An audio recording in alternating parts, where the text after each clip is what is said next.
3:47 a.m. I know because I check every 4 minutes. Not because I want to know the time. Because I need proof the world's still moving. In this kind of quiet, you start to suspect everything stopped except you and your heartbeat. Stuck in the same 4-minute loop.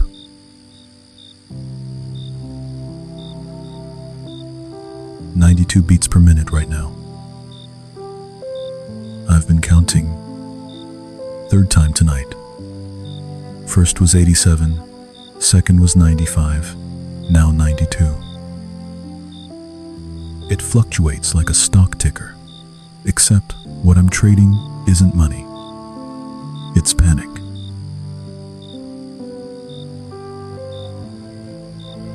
The sheet under me is damp. Not soaked, just that specific damp where your body's been sweating in the same spot so long the fabric gave up. There's a wet outline of my back, my shoulder blades, like a chalk outline at a crime scene. Evidence I've been here. Still here. Can't leave.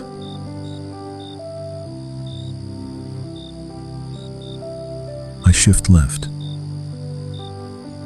The sheet peels away with a small sucking sound.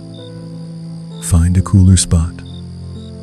It'll be warm again in 3 minutes. I know because I've done this rotation 12 times already.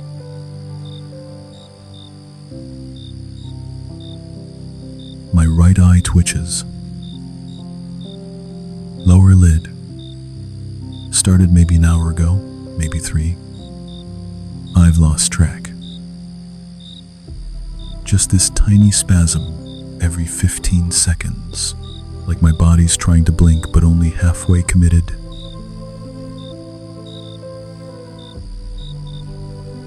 Through the window, there's a slice of orange streetlight cutting across the ceiling. I've been watching that line. It doesn't move. The streetlight hums if you stand under it during the day. I can't hear it from here, but I know it's there. Constant, reliable, unlike sleep.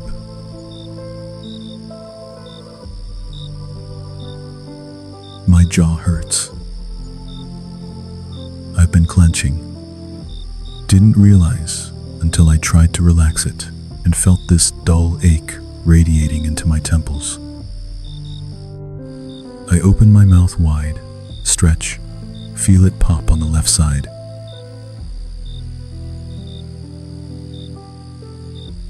I should try breathing exercises. That's what the articles say. I tried at 2:18. Made it through 3 cycles before my brain started listing reasons it won't work.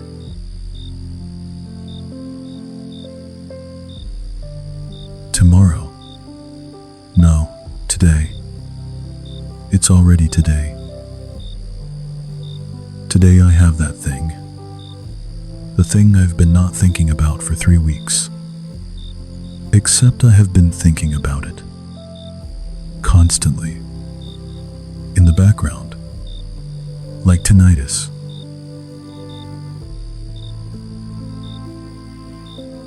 And there's the other thing. The thing after that thing. And the email I didn't send. And the conversation I should have had differently. And the decision I need to make. My brain's opening tabs. 47 tabs. All loading. None finishing. And the fan is screaming.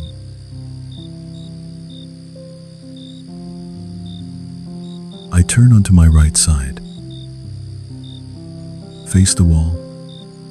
There's a small crack near the baseboard. I've stared at it so many nights I could draw it from memory.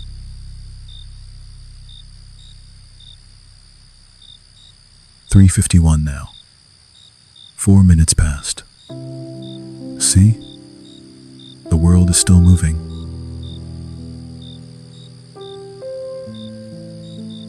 The room smells like me. Like my sweat and my breath, like someone sealed in a box for 8 hours. I should open the window, but the window sticks, and I feel self-conscious about making noise at 3:52 inches the morning, like I'd be admitting defeat.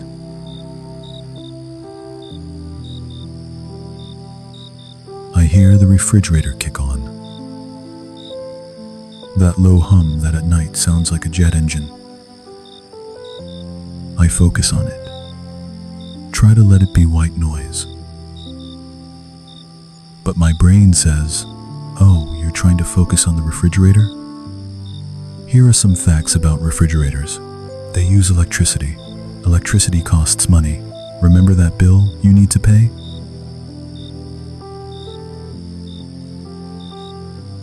I turn onto my back. Stare at the ceiling.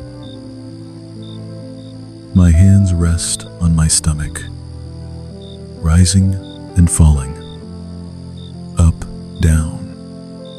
The rhythm's wrong though. Too fast. Too shallow. I try to slow it down, but as soon as I think about breathing, it becomes manual, and manual breathing feels forced, and forced breathing makes me anxious.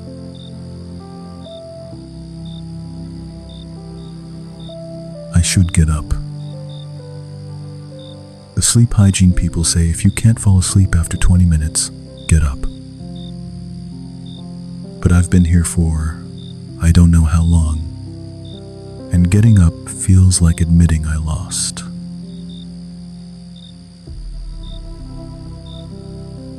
So I stay, pinned to this damp sheet by the sheer weight of not knowing what else to do.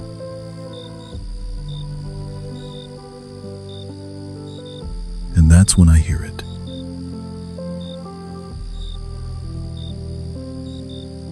Another breath.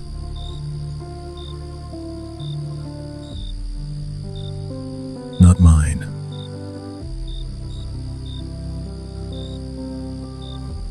Slow, deeper than mine, coming from somewhere to my left.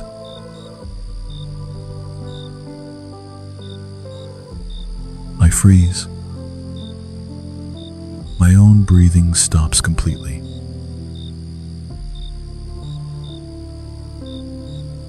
There it is again. In, out, steady, like whoever's breathing has nowhere else to be.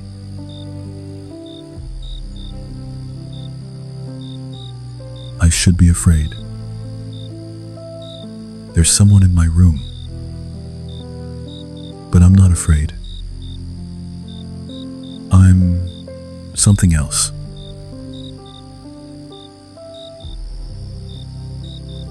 The breathing continues. Not matching mine. Mine is shallow, rapid. This other breath is patient. Like it's been here a while. Like it can wait.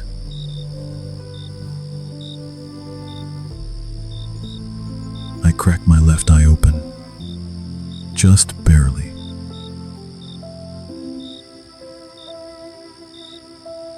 There's a shadow near the chair where there shouldn't be a shadow.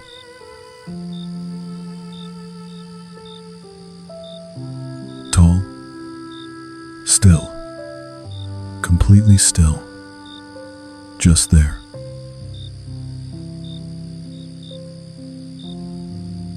My heart spikes. 92 to probably 110 inches 3 seconds.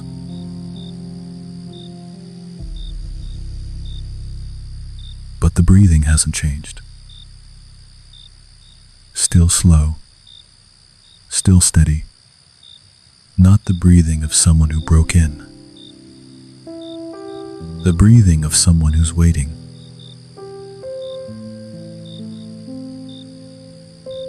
I open both eyes.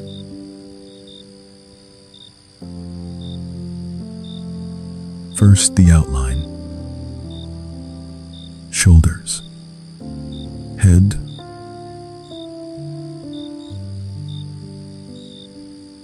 then details. The hem of a robe, simple fabric, bare feet, dusty.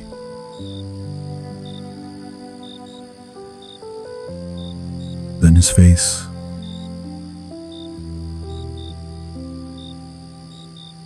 cheekbone, edge of a beard, one eye catching the streetlight.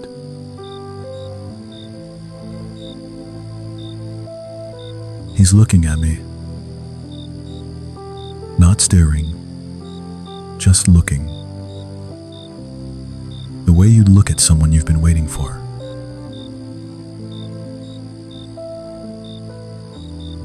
I can't speak. My throat won't work.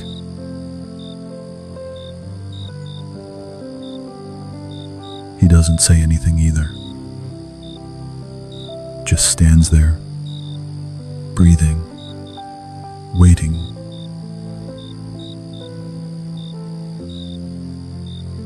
And here's the strange part.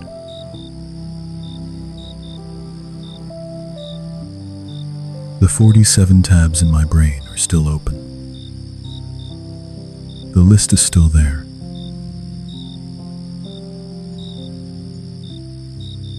But they're quiet now. Not gone, just muted. Like someone turned the volume down.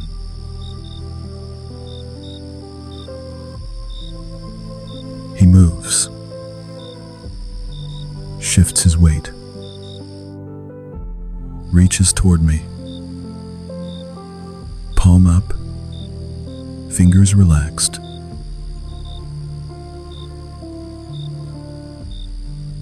The streetlight catches the lines in his palm. Deep creases, work-worn.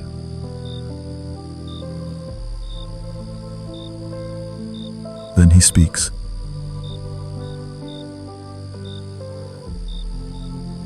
Come with me.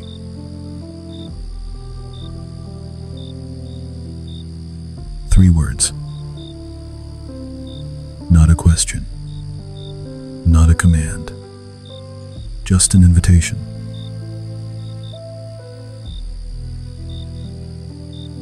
My brain tries to list all the reasons this is insane. All the reasons I should stay in bed.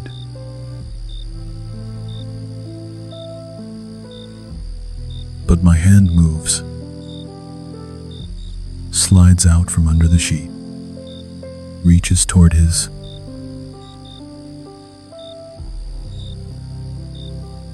My fingers hover,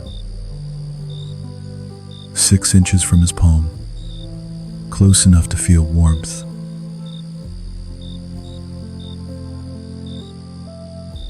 I hesitate.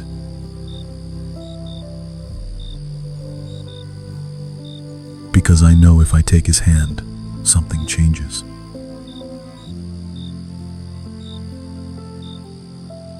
He waits. Doesn't move closer. Doesn't pull back. Patient. Like I'm worth waiting for.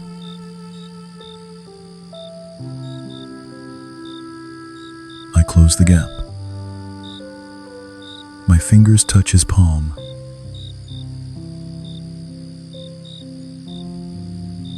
His hand closes around mine.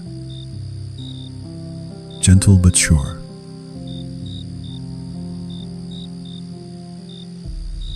Warm. Rough. Calluses on the fingers. Hands that built things. Carried things. Hands that know weight.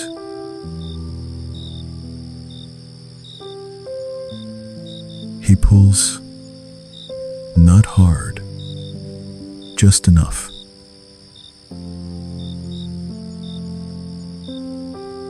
I sit up. The room tilts, head rush. But his hand steadies me.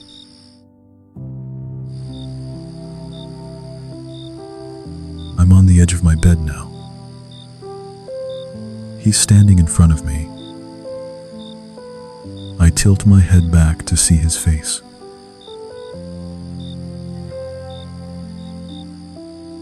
Dark eyes, steady, holding mine with this calm that makes my chest hurt. Not from pain, from being seen, actually seen.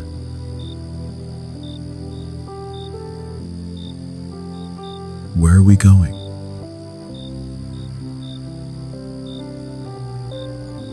My voice comes out scratchy.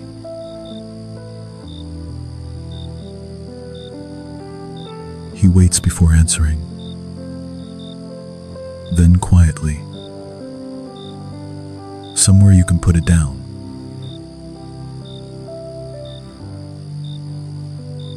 Put what down is less than #2. 0 hash is greater than I don't ask. Because I know.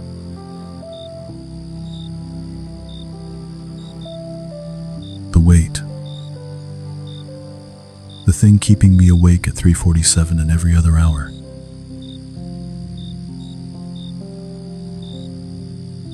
My eyes burn. That pre-cry tightness.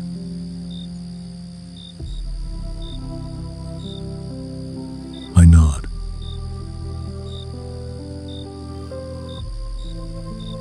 He lets go of my hand.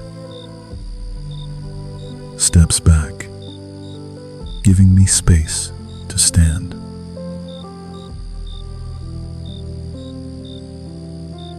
I swing my legs over. Feet find the floor. Cold hardwood. I stand.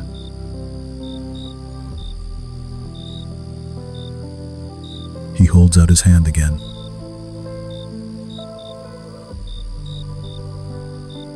This time I don't hesitate. I take it.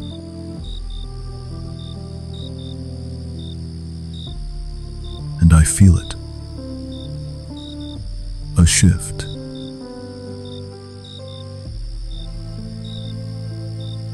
The floor changes. Not all at once. Gradually.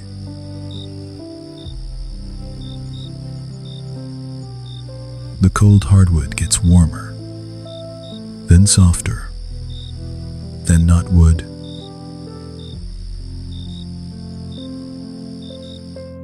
I look down.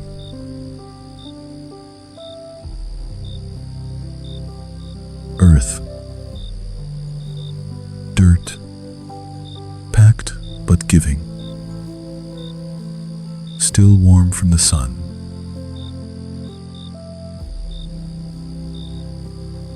I lift my head.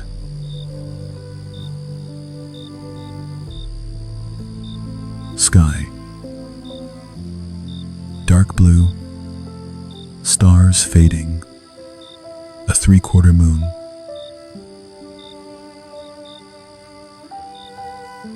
Trees. Olive trees. Ancient. Twisted trunks.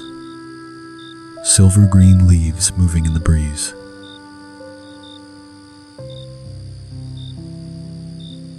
A breeze on my face. Cool. Carrying something green and bitter.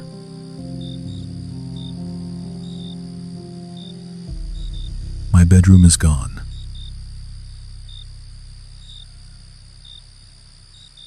I look at him, still holding my hand.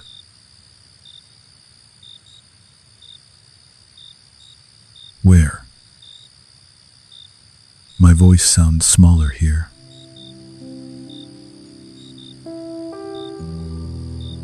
Gethsemane, he says.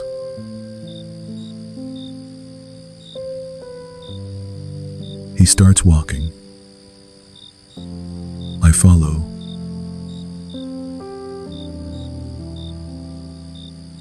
My bare feet press into cool earth. It feels real. More real than anything in months.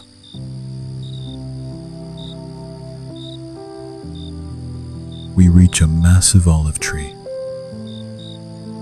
Trunk so thick 3 people couldn't circle it.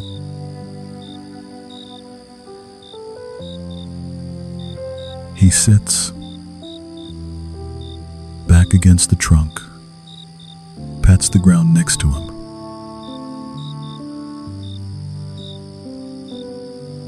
I lower myself down. Awkward. One knee, then the other.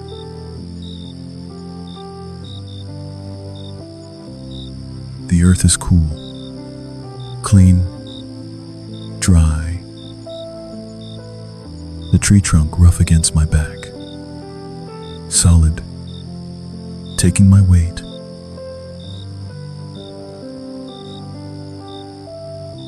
Something in my spine releases. My shoulders drop.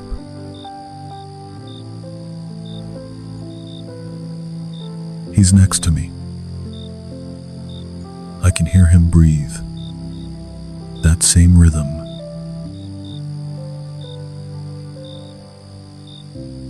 I try to match it. In, out.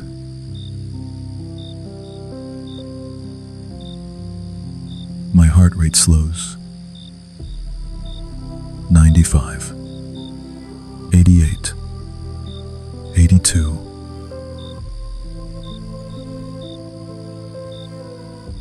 A bird calls. Single note.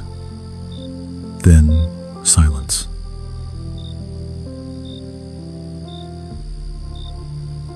And I realize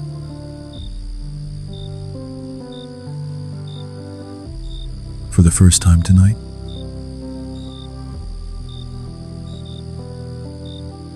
I'm not moving. Not physically, not mentally.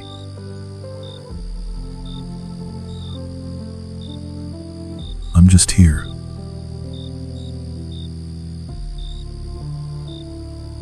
Under this tree, next to this man.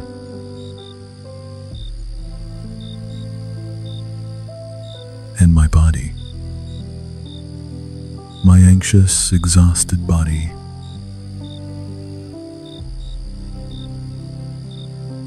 It's stopping.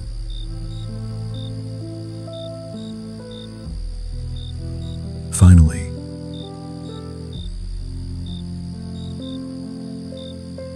I don't know how long we sit there. Could be 5 minutes. Could be an hour. Time doesn't work the same way here.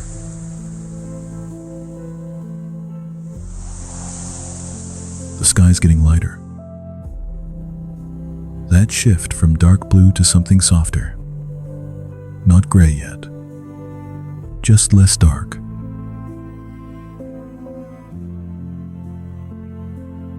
My breathing has settled into his rhythm without me trying. In for 4. Out for 6. My body just started doing it, following his lead.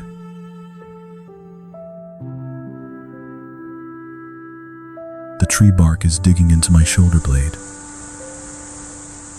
There's a knot right there, pressing into the muscle.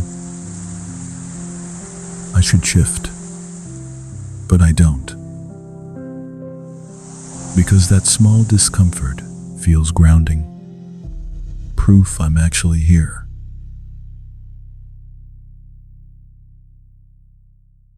He hasn't said anything since we sat down. Just breathing. Existing.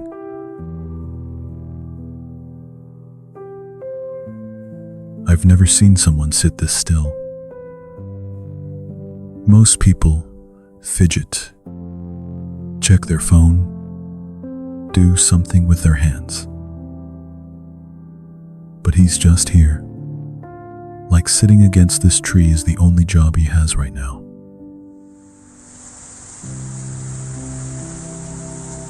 I make myself stop moving. Hands on my knees. Feet flat.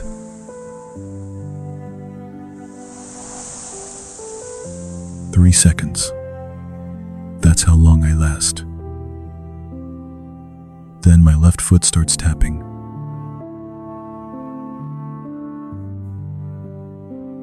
You don't have to be still, he says.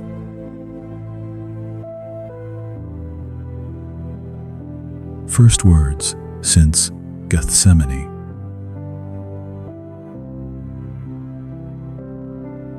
Your body's been running for a long time, he says. It doesn't know how to stop yet.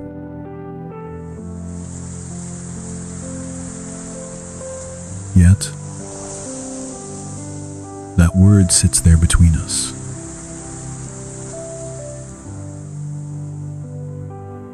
How long have you been awake? He asks.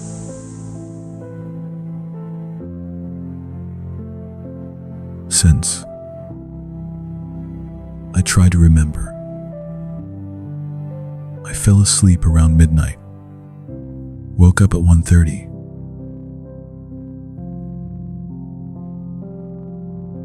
No, he says. How long have you been awake?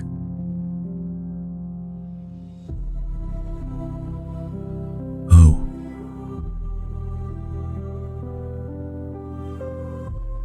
He's not asking about tonight.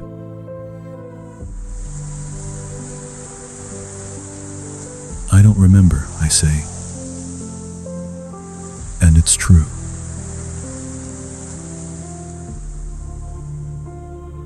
He nods. Doesn't push.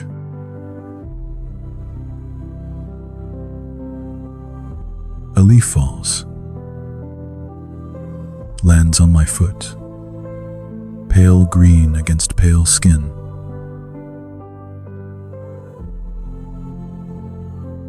I should be asleep right now, I say.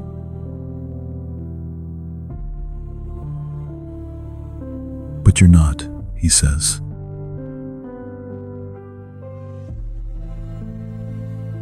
No.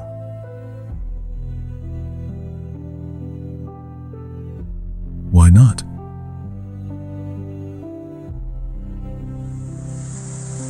I almost say, I don't know. My default answer. But sitting here, the answer feels different.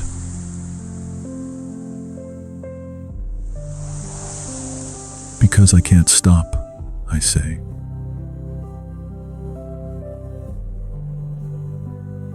Stop what?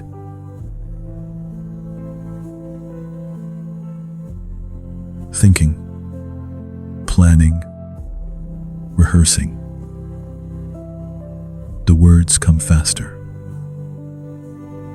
There's this thing tomorrow, today, and I keep running through it. What I'm going to say, what they might say, what could go wrong.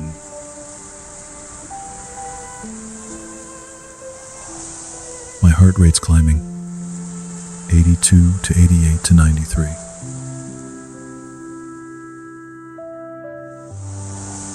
And then there's the other stuff, I continue. The email I didn't send, the decision I need to make. And it's not even just tomorrow. It's next week. Next month.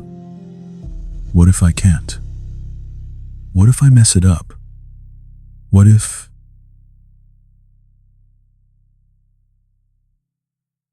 Stop, he says.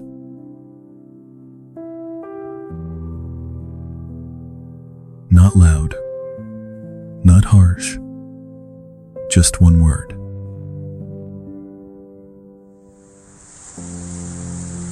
I stop.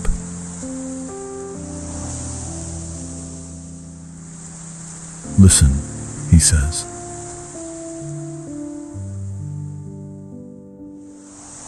At first, all I hear is my own breathing. Too fast. Shallow.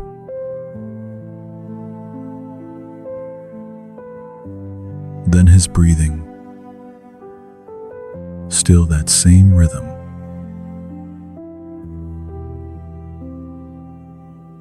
Then the tree, leaves moving above us. That soft rustling.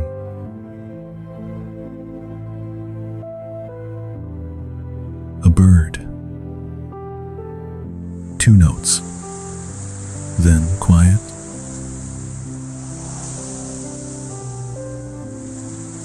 What do you hear? He asks.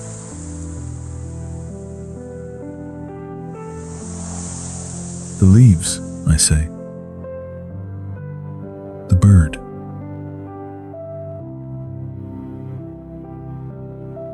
What else?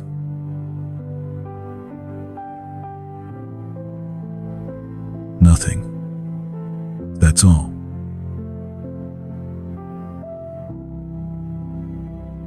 Exactly, he says.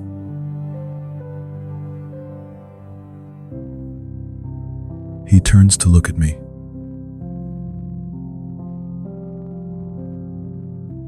Tomorrow isn't here, he says. Last week isn't here. Next month isn't here.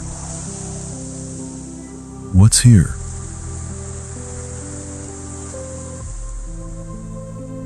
This, I say.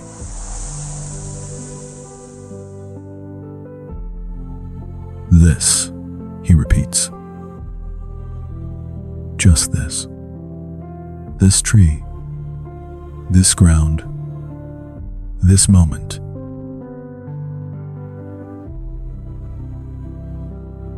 But tomorrow.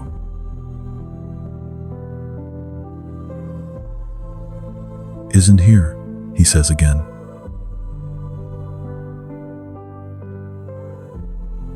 But it will be, I say. In a few hours it'll be here, and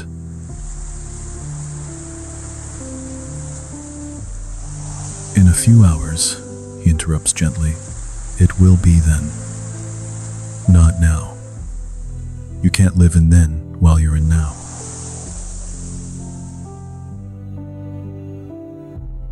I know, I say.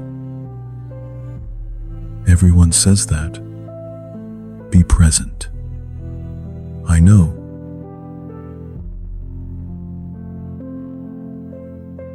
Knowing it and doing it are different, he says.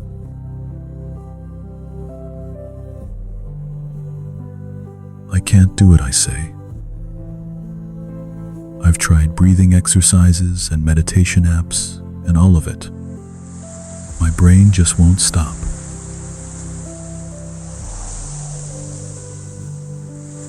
No, he says. You can't make it stop.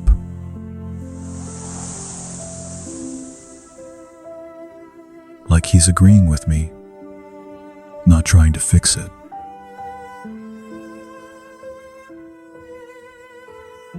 So what do I do?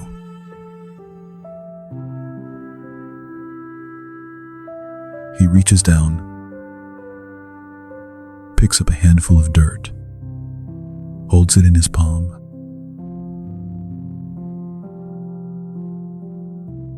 Feel this, he says.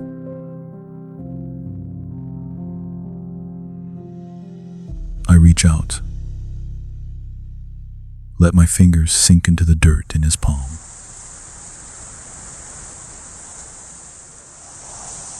Cool. Dry on top but damp underneath. Gritty.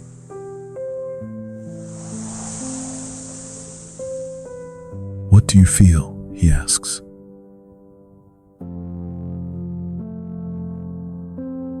Dirt, I say.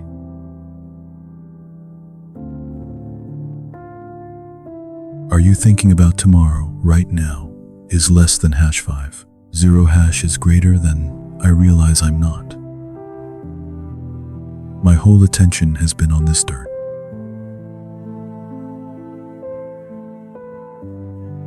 No, I say.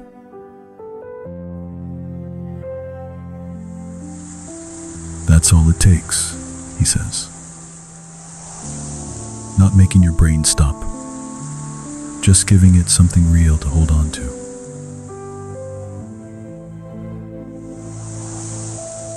He tilts his hand. The dirt falls.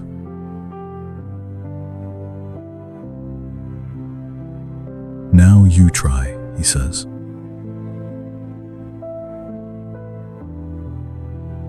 I scoop up my own handful. Feel the weight. Not much, but solid, real.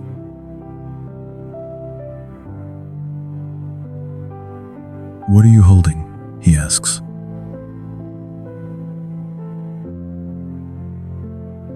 Dirt, I say.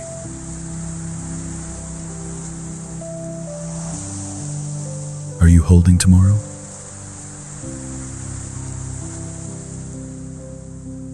No.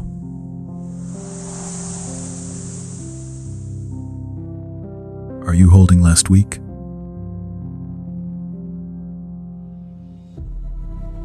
No.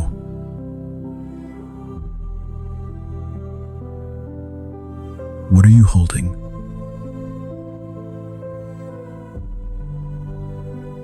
Just this, I say. Just dirt.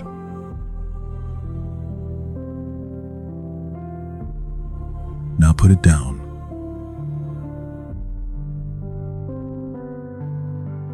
I open my hand. The dirt falls, leaves a dusty outline on my palm.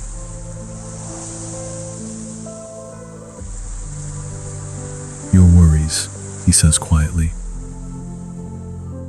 They're like that dirt. You can pick them up. You can hold them. He pauses. And you can put them down.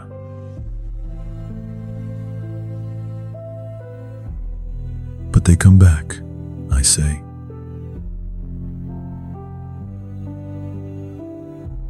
I know, he says.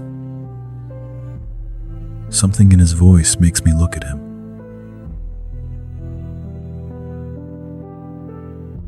His eyes are different now. Weighted, like he's remembering something.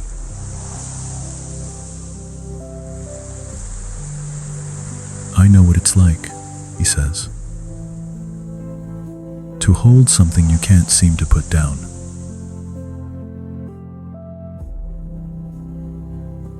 There's a story there, but he doesn't tell it.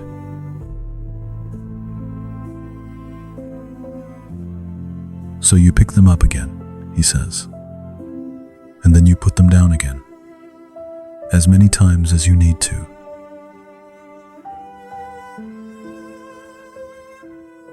That sounds exhausting, I say.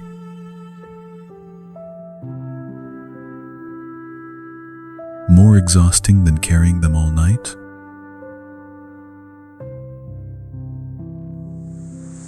Fair point.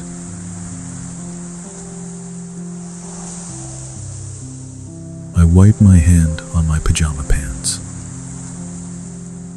The dirt leaves a smudge.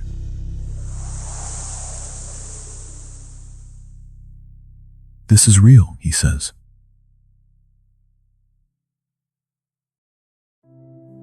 I look at him.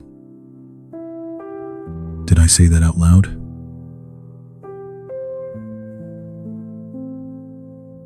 You didn't have to, he says.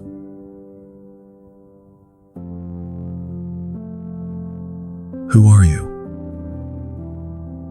The question comes out before I can stop it.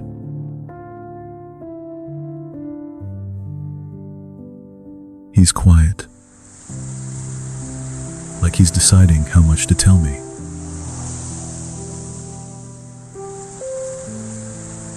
Someone who knows about sleepless nights, he finally says.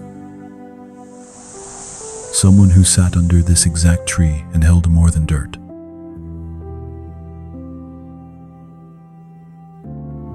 My eyes feel heavy suddenly. Not sleepy, just heavy, like they'd really like a break.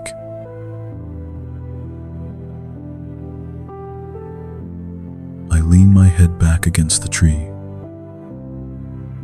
Look up at the leaves. The sky behind them is lighter.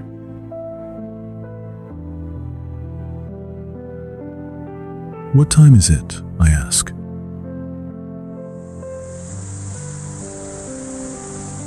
Does it matter? He says.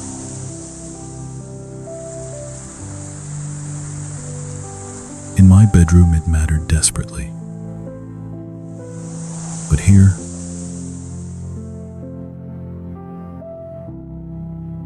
no, I say. I guess it doesn't.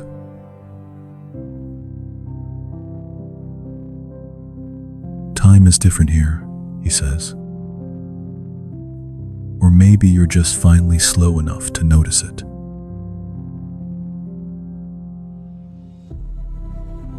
Why did you bring me here?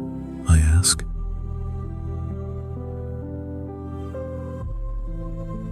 I didn't bring you, he says. You came.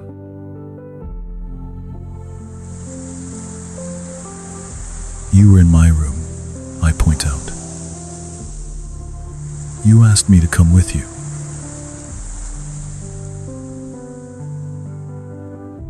I asked. He agrees. You could have said no.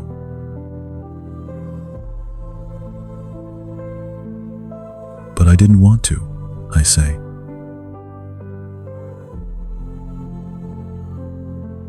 Why not?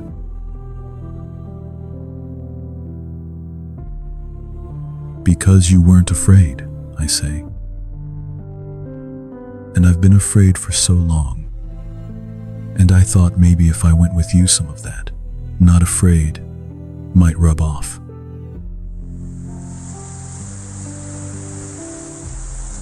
I've been afraid, he says. Terrified even.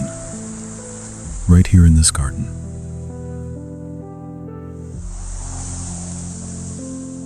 I turn to look at him. Really?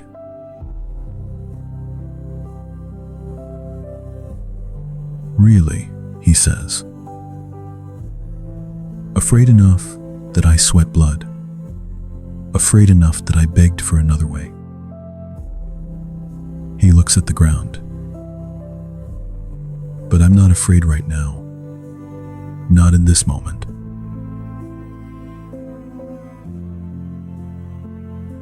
Because this moment isn't that moment, I say.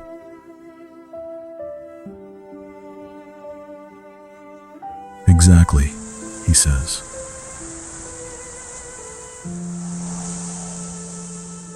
We sit in silence. But it's not the silence of my bedroom where every second feels like an accusation. This silence is just space.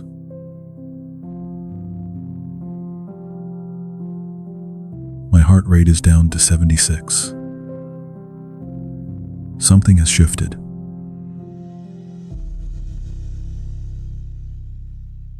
Can I ask you something? I say.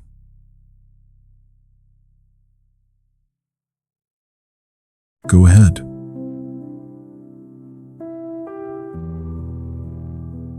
What happens when I go back? To my bedroom. To tomorrow.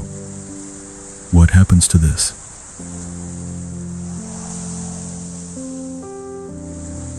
What do you want to happen?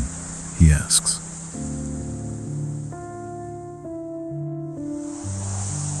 I want to remember it, I say. I want to remember that it's possible to feel like this. Calm. Not drowning.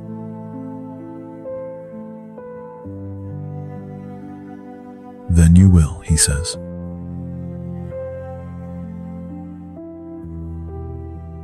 It's not that simple, I protest. I'll go back and the anxiety will come back and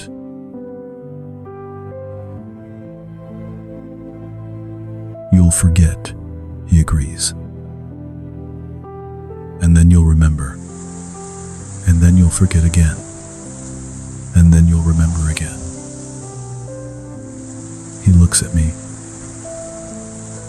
That's how it works. little by little.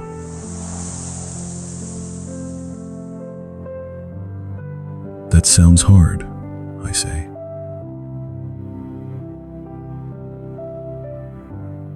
It is hard, he says. But you're already doing hard things. You're doing the hard thing of carrying everything. This is just a different hard thing.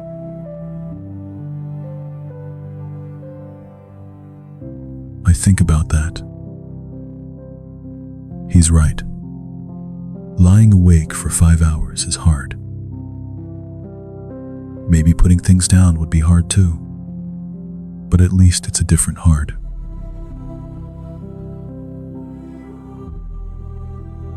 I don't know if I can do it, I admit.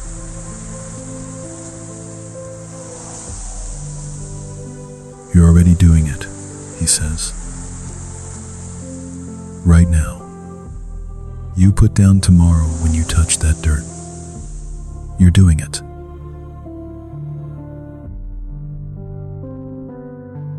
For how long? I ask. 10 minutes?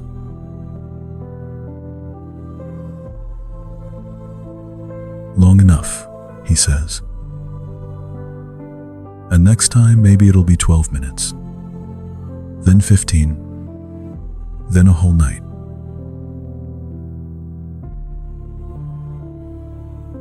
A whole night of sleep. The thought is almost painful.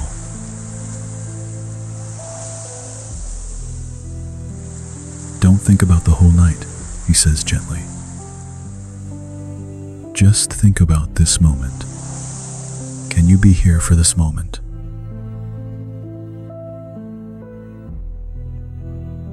I look around.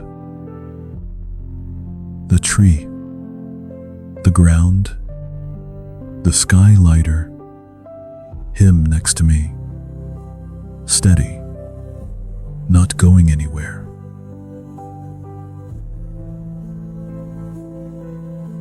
Yes, I say. I can be here for this moment.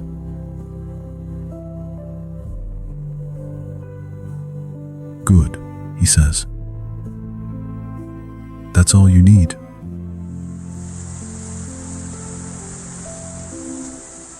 The sky's pink now.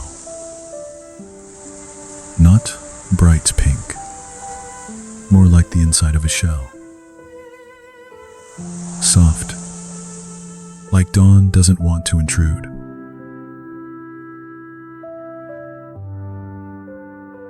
I watch it change. Watch the pink bleed into blue. Watch the stars give up.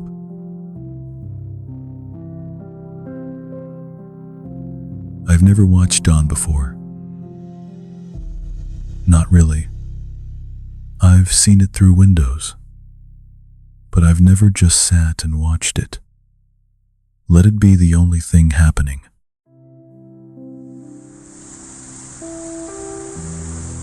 He's been quiet for a while. I glance at him, something tighter around his eyes, like he's remembering something that hurts.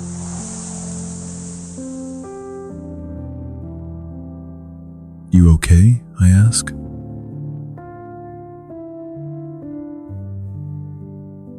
He makes this small sound, between a laugh and a sigh.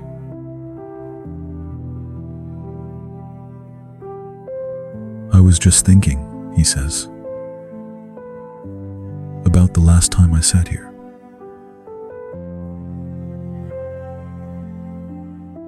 When you were afraid, I say.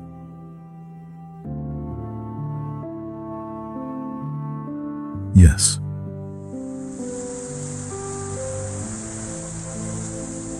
He's quiet again. I wait.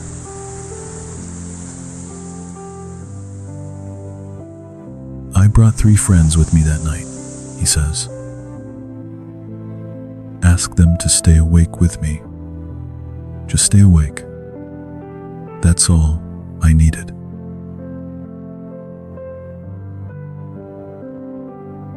Did they?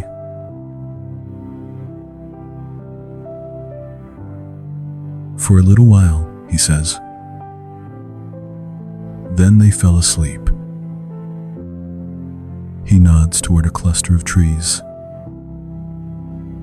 Over there. All three of them.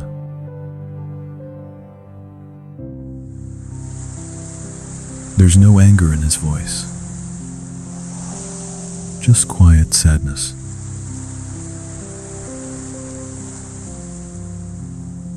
Were you mad? I ask.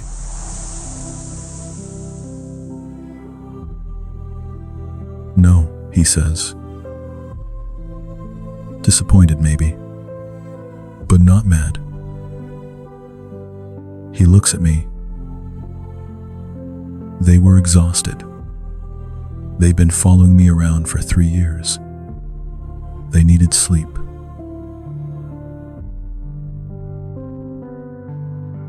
But you needed them awake, I say.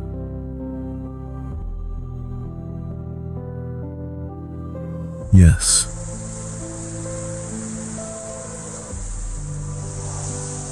I think about that. Needing someone and them not being able to show up. Not because they don't care. Just because they're human.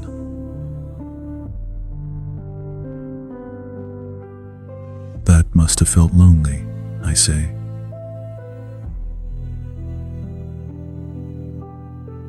He turns to look at me. Really look at me.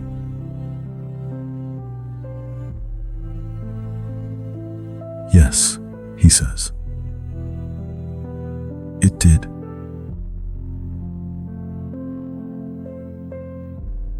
We sit with that.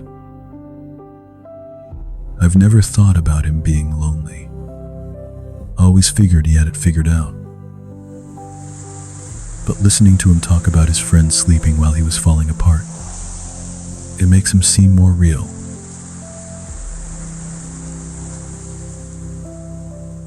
What did you do? I ask.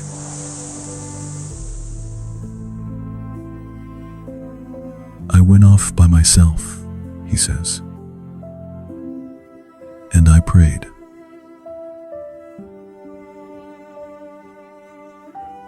What did you pray?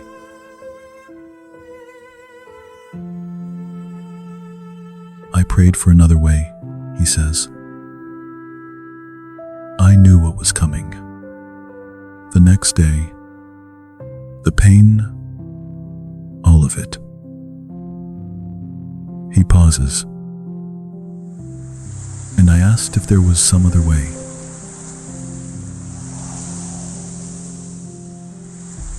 Was there?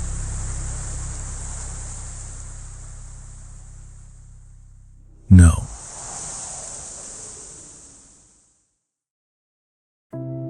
The word just sits there. Flat. Final.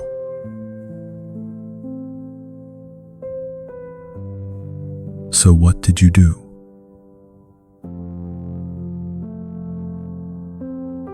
I said yes anyway, he says.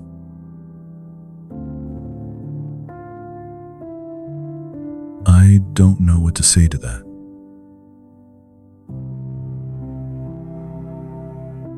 So I don't say anything. Just sit there.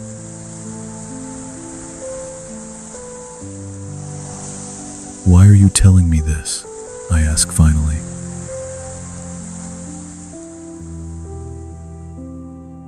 He looks at me. Because you think you're the only one who carries things.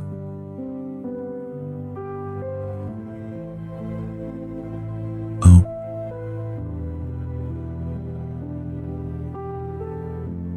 You think your anxiety is a weakness, he continues. You think being afraid means you're broken.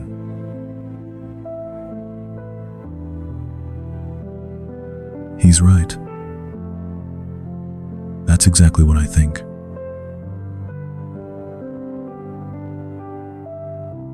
But look, he says. He holds out his hands,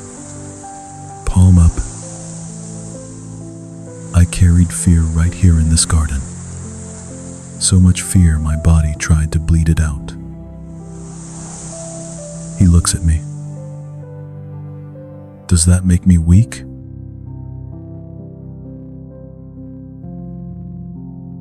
No, I say. Of course not.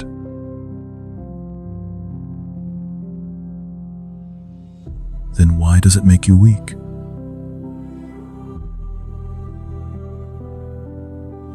I don't have an answer for that.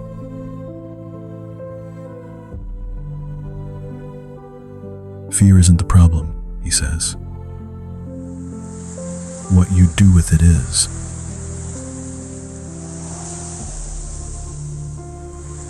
What did you do with yours, I ask.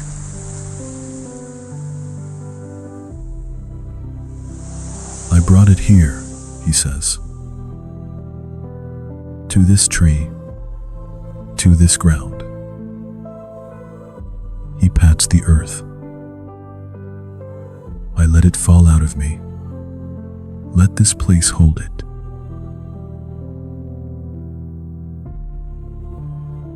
But I have to take it back, I say. When I leave, it'll all still be there.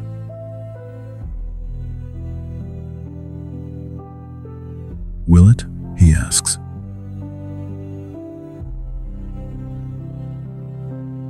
Won't it?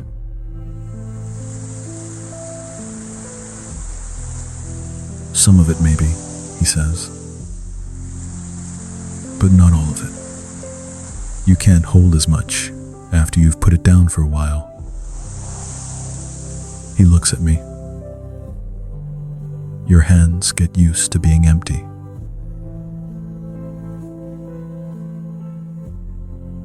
I look at my hands.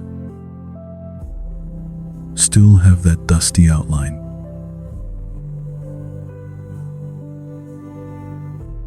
I went back 3 times, he says.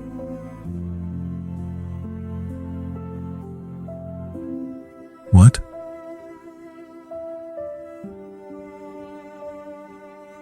To check on my friends, he says. I prayed. Went to check on them. They were asleep. I woke them up. Went back to pray. They were asleep again. He almost smiles. 3 times.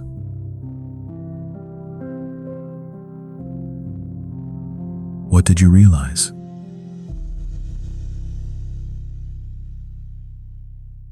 They couldn't stay awake because they were carrying their own weight, he says. Their own confusion. Their own fear. They didn't have room to carry mine too.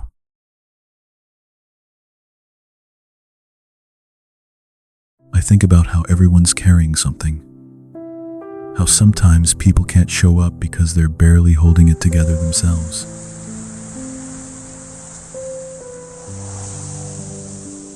So I let them sleep, he says. And I came back here, and I put it all down again.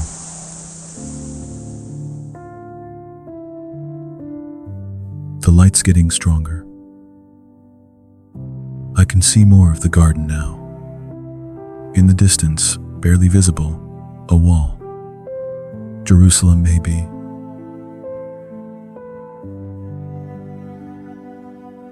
Does it ever go away? I ask. The fear.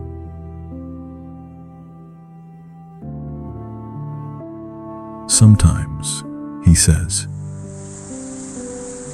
For a while. And then it comes back. Different shape maybe, but it comes back.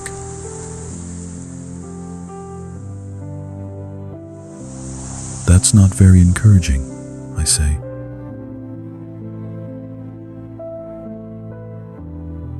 He laughs. Actually laughs. It's a good sound.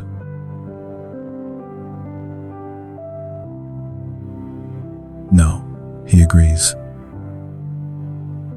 But here's what is encouraging.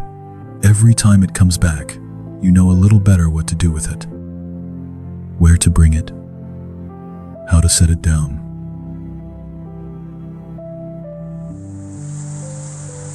Here, I say. Bring it here.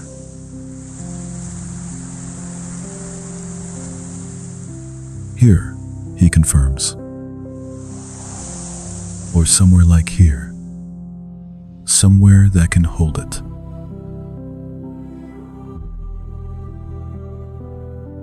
I lean my head back against the tree. This tree has held his fear. It's holding mine now. How many other people's fears has it held?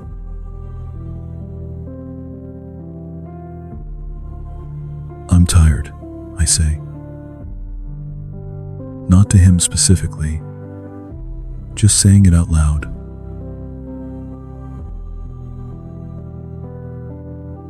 I know, he says.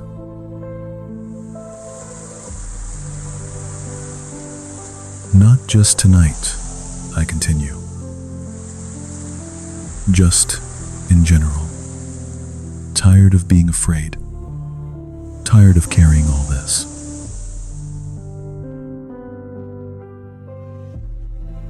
I know, he says again. Like he really does know.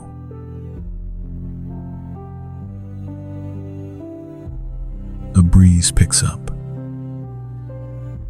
Stronger than before. A few more leaves fall, spinning, taking their time.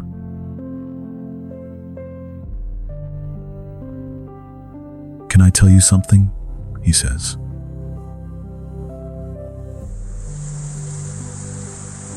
Yeah.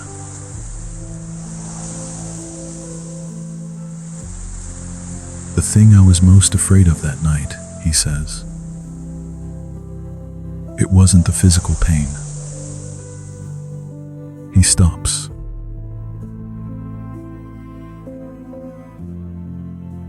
The worst part was feeling alone, he says. Feeling like I was carrying something no one else could understand.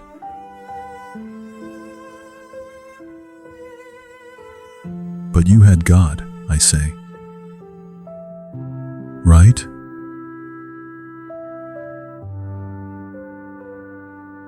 Yes, he says. But even that felt distant that night.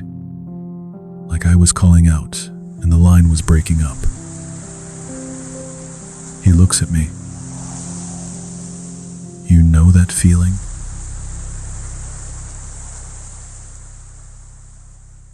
I do. That feeling of praying and just getting static back.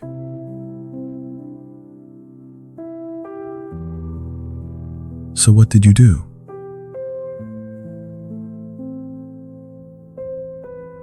I kept talking anyway, he says. Even when I couldn't feel anything coming back, I just kept saying it.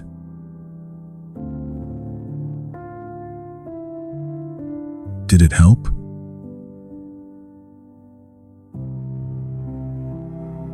Eventually, he says. Not right away, but eventually.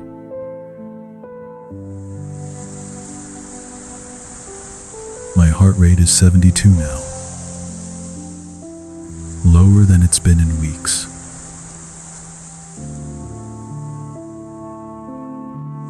Thank you, I say.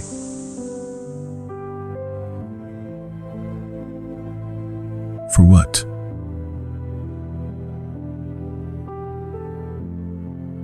For bringing me here, I say. For telling me about your night here.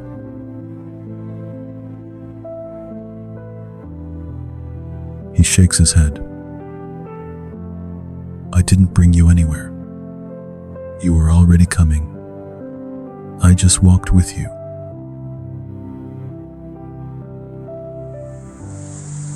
The sky is almost fully light now. The pink is fading into pale blue.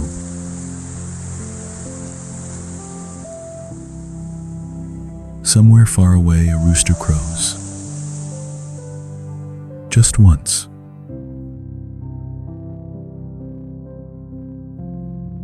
The city's waking up, he says. It'll be busy soon.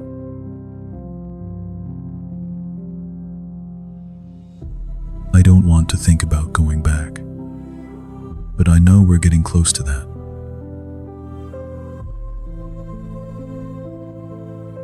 Not yet, he says.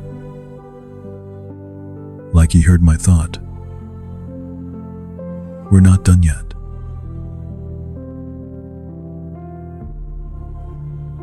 He stands up. Slow. Brushes the dirt off his robe. Holds out his hand to me.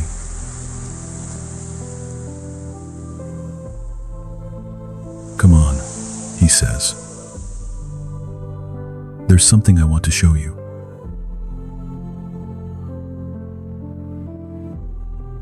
He pulls me up. Not hard. Just enough.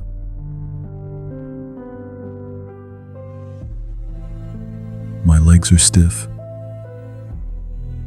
I've been sitting too long. That pins and needles feeling in my left foot. I shake it out.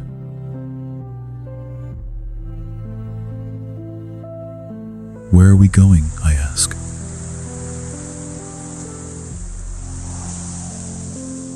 Not far, he says.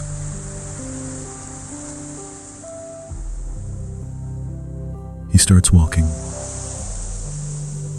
I follow.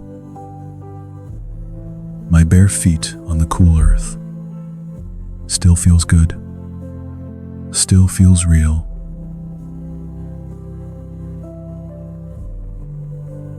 We walk maybe 30 feet. Around the big tree. Past a smaller one. To a spot where the ground slopes down slightly.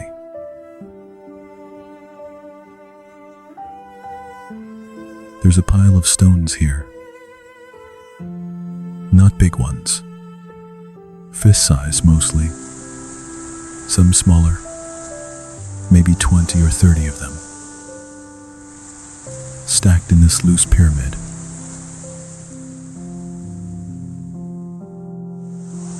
He stops in front of them. Just looking.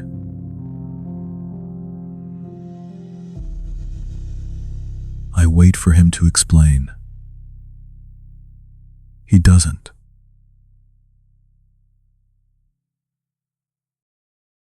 What is this? I finally ask.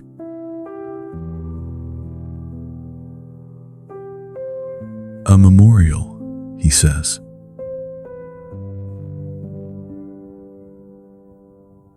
For what?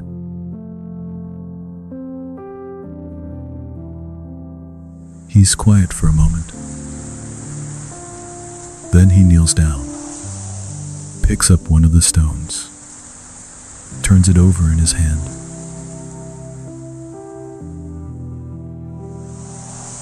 This one, he says, is from a woman who couldn't sleep because her daughter was sick.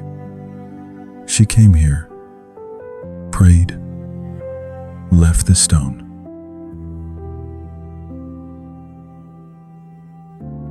He sets it back down, picks up another one.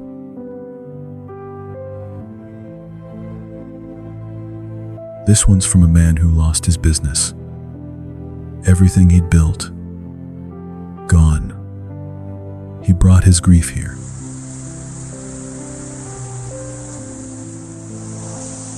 Another stone.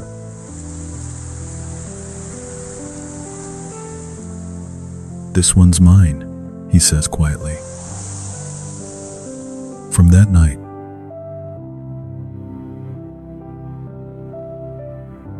I stare at the pile. All these stones, all these people, all these worries that got too heavy to carry.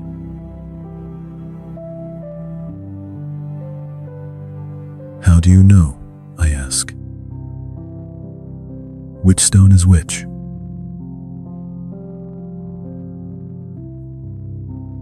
I don't, he says. Not really. But that's not the point.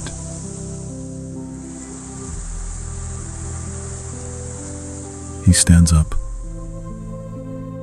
brushes the dust off his hands.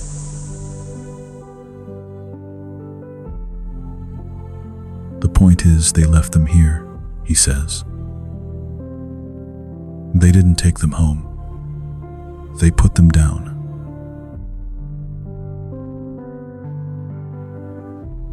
I look at the pile again. In the growing light, I can see more details. Some stones are smooth. Some are rough. Different colors. Different sizes. But all here. All left behind.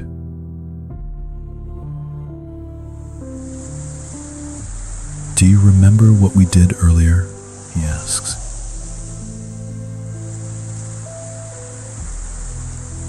The dirt, I say.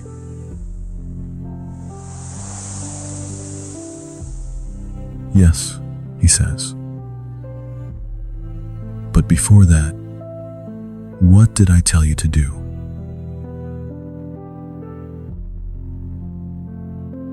I think back. You said to pick up a stone for each worry and put it by the tree root.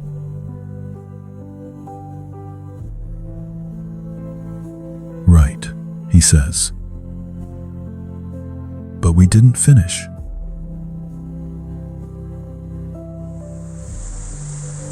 He's looking at me now, waiting.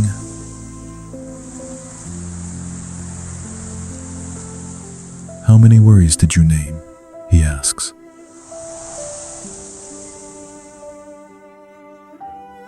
I try to remember.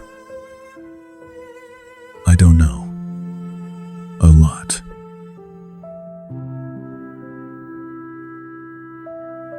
Name them again, he says. But this time, pick up a stone for each one and bring it here.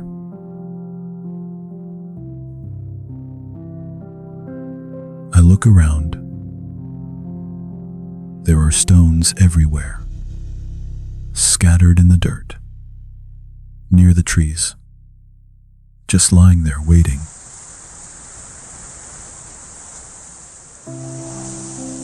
All of them?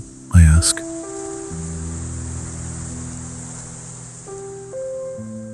As many as you need, he says.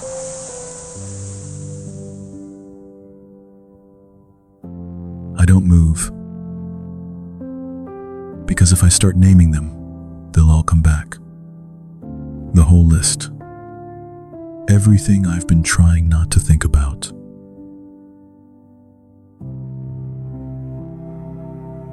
It's okay, he says.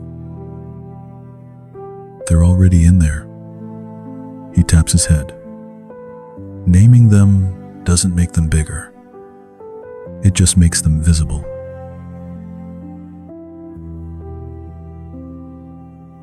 I take a breath. Okay.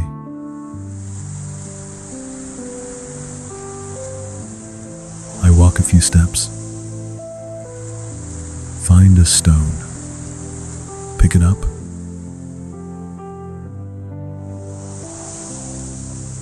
The thing today, I say.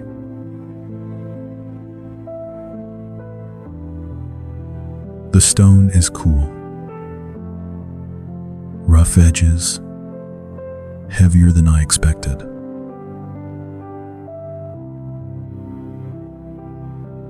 I carry it to the pile. Set it down at the base.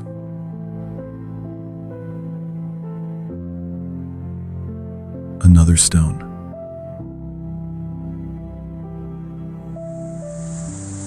The email I didn't send, I say.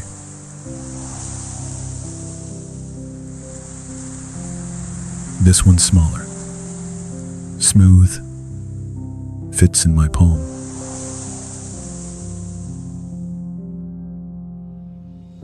add it to the pile.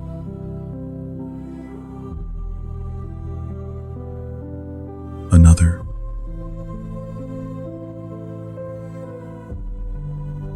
The conversation that came out wrong.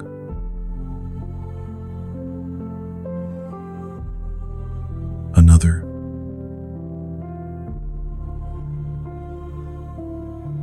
The deadline next week.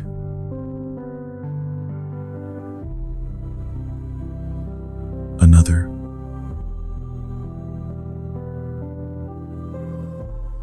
The payment I'm not sure I can make.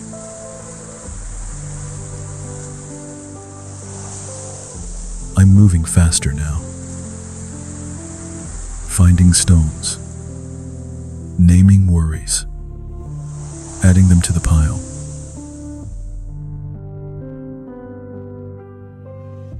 The decision I don't know how to make.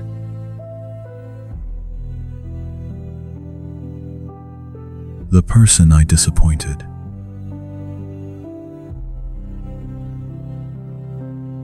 The thing I promised and now I'm not sure I can deliver.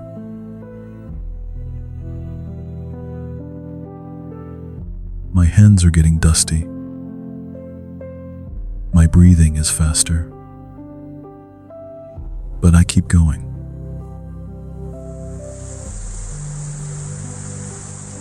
The relationship that's falling apart.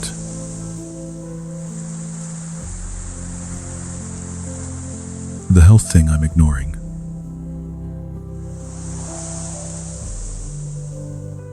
The future I can't see.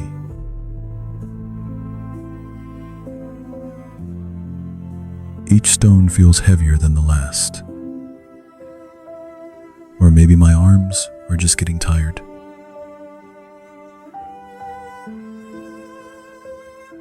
Enough, he says gently.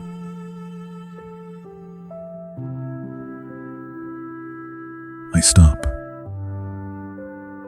There's a stone in my hand. I was about to name another one.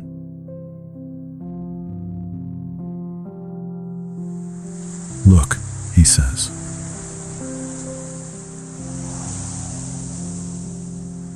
I look at the pile. It's bigger now. Maybe 10 more stones. Each one a thing I've been carrying.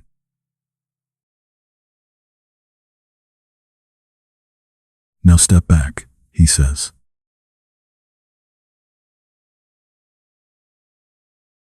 I do. 3 steps. 4.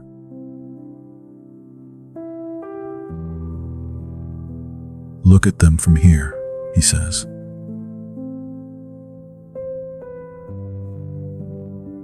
From this distance, the pile looks different. Smaller. Just a pile of rocks. Ordinary. Unremarkable.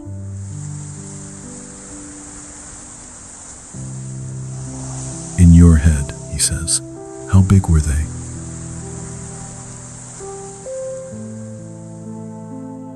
I think about it.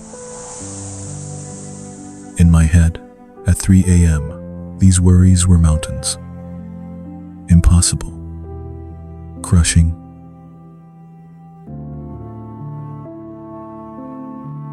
Huge, I say.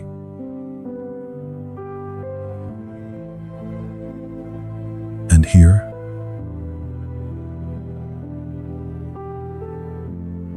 I look at the pile. Small, I admit.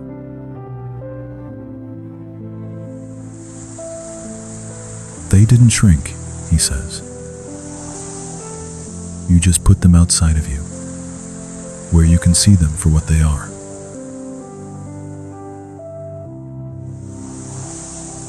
I stare at the stones. He's right. They're just things. Problems. Challenges. But not monsters.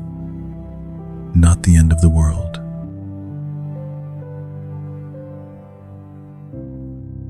What do I do with them now? I ask.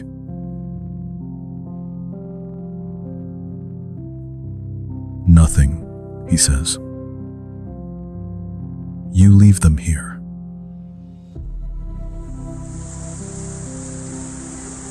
But they're still real, I say. The deadline is still there. The payment is still due. Leaving the stones here doesn't make them go away.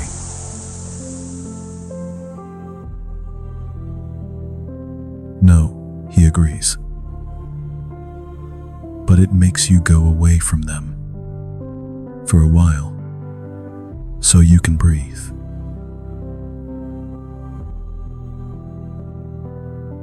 He walks over to the pile. Kneels down again. Picks up one of the stones I just placed.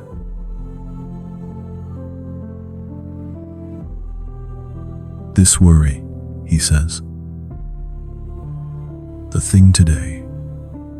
When you go back, you'll have to face it.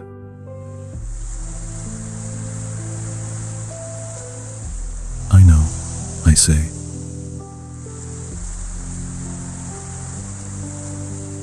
But you won't be facing it at 3 a.m. in your bed, he says. You'll be facing it in the actual moment it happens. With actual resources. Actual clarity.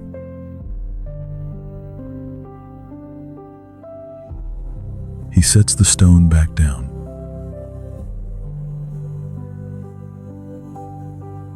Right now, in your bed, you have no power over these things, he says.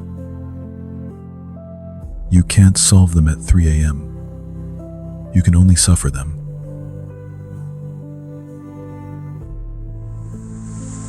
I think about that. He's right. Lying there worrying about tomorrow doesn't change tomorrow. It just ruins tonight.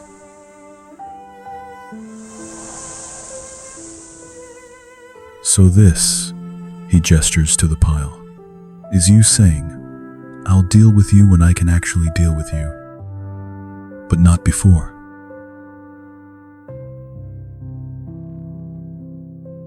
And that works, I ask?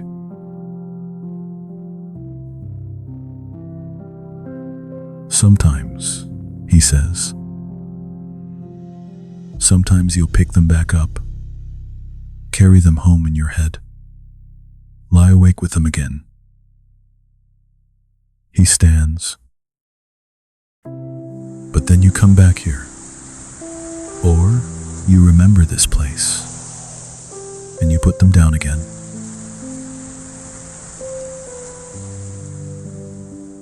The sun is actually visible now. Just the edge of it. Orange. Bright. Peeking over the hills in the distance.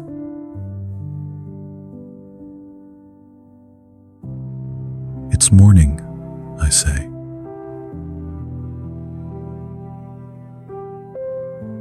It is, he says.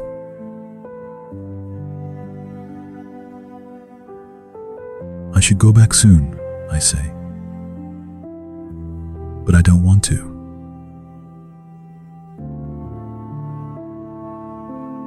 Yes, he says.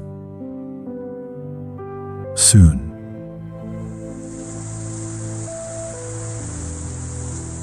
He looks at me. Really looks at me.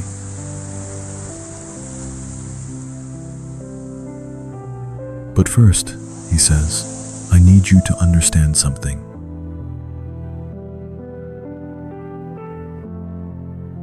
I wait.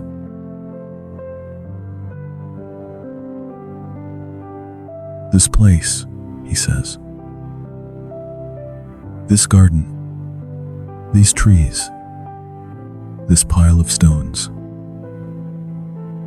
He pauses. It's always here.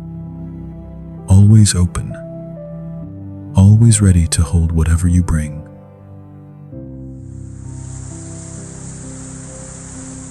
But I can't actually come here, I say. Can I? I don't even know what this is.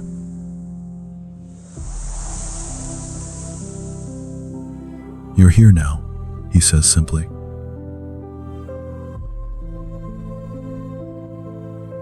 Fair point.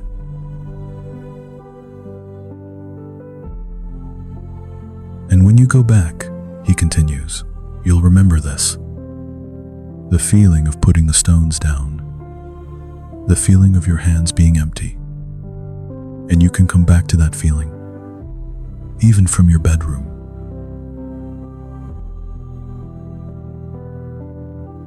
I look at the pile one more time. My worries, outside of me, visible, manageable.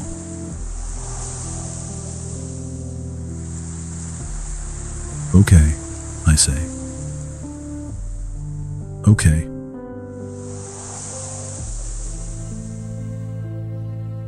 We walk back to the big tree. Slower this time, like neither of us is in a hurry.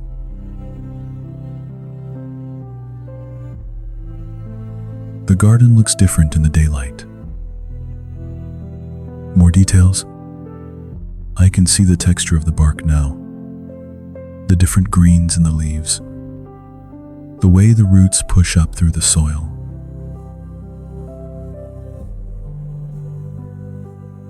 He sits down again. Same spot, back against the trunk. I sit next to him.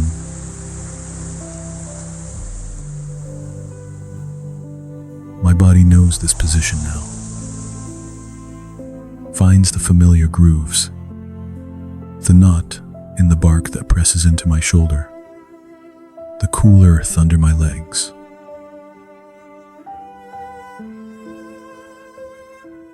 "Can I ask you something?" he says.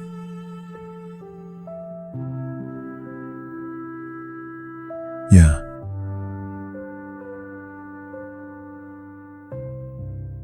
He's quiet for a moment,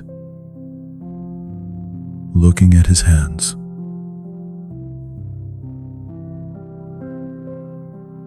"What are you afraid will happen," he finally says, "if you let yourself sleep?"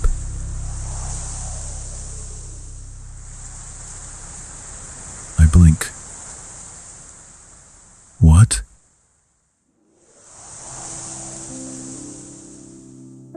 "If you actually fell asleep tonight," he says, "what do you think would happen?"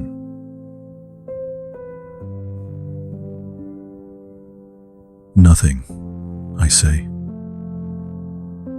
"I mean, I'd sleep.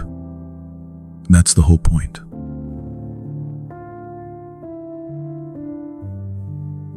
"Is it?"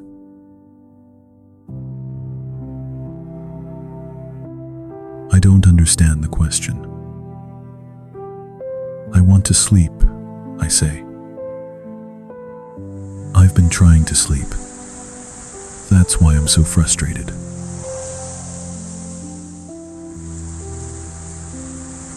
"I know you want to sleep," he says. "But part of you doesn't want to let go."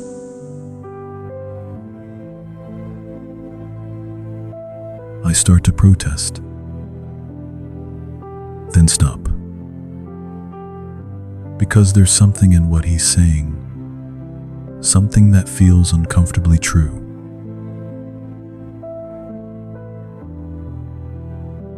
"What do you mean?"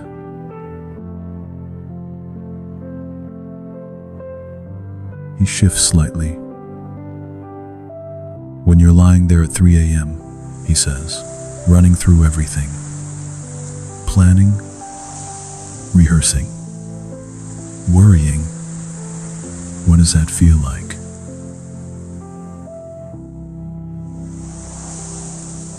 "Awful," I say immediately.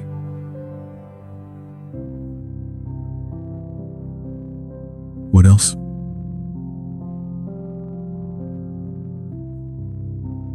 I think about it. Exhausting, frustrating, lonely.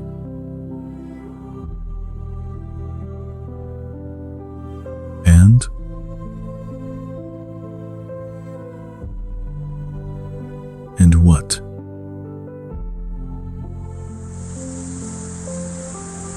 What else does it feel like? He presses gently.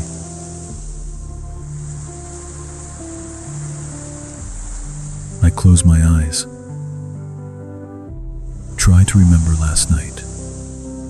Lying there. Mind racing. Heart pounding.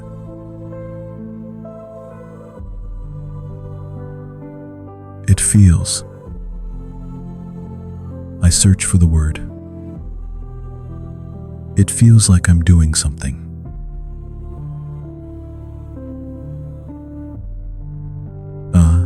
He says.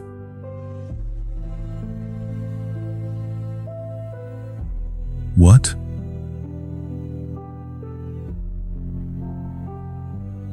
It feels productive, he says. Doesn't it? Like you're working on the problem. Like you're preparing. Like at least you're not just lying there doing nothing.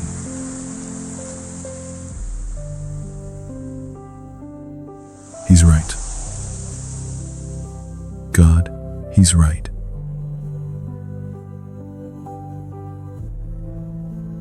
So, if you let yourself sleep, he continues, if you let go of all that mental work, what happens to the problems?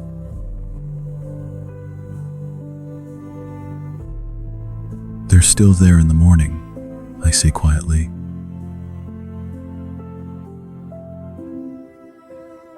Exactly, he says. Still there. Unsolved. Unresolved. And you did nothing about them all night.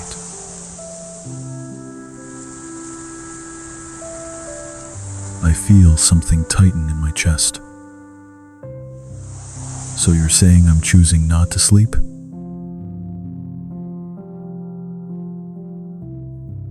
Not consciously, he says.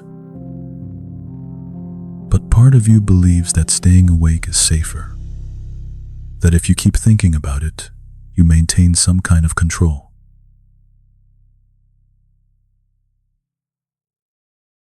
I hate how accurate this is.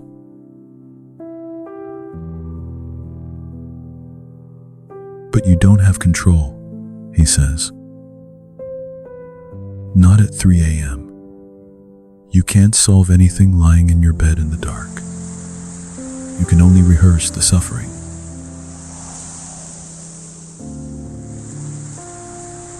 So, what am I supposed to do?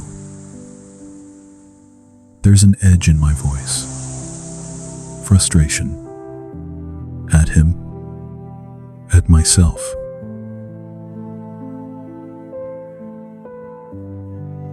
Let go, he says simply.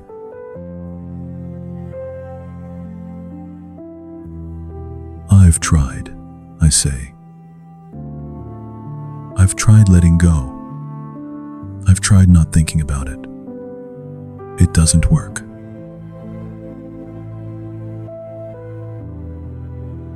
Because you're trying to not think about it, he says. That's not the same as letting go.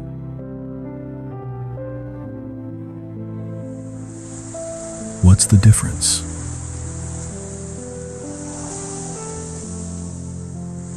He picks up a small twig from the ground, holds it between his thumb and finger.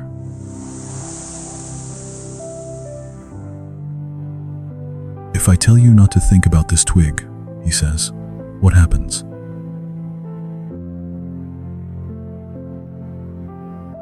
I think about the twig, I say.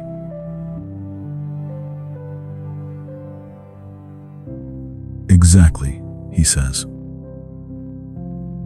Trying not to think about something makes it bigger, gives it more power.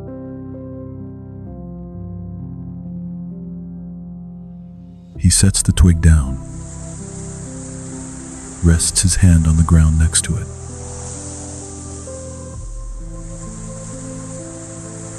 But if I just set it down, he says, and turn my attention to something else, the tree, the sky, my breathing, then the twig is still there, but it's not the center anymore.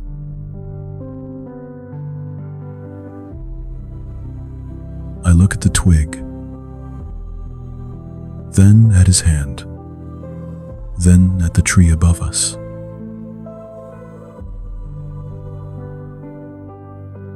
So I don't try to stop thinking about the worries, I say slowly.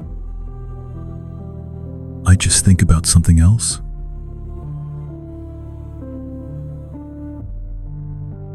You give your attention to something real, he says. Something present. Your breath. The feeling of the sheets. The sound of the refrigerator. He looks at me. Something that's actually here. Not something that might happen tomorrow.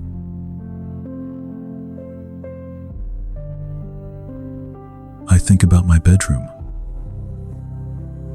The hum of the refrigerator. The orange line of streetlight.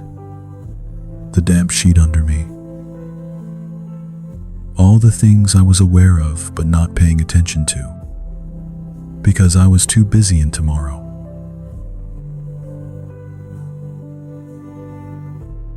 It sounds simple, I say.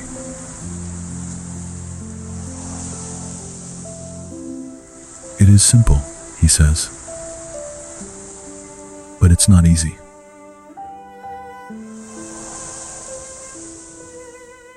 What's the difference?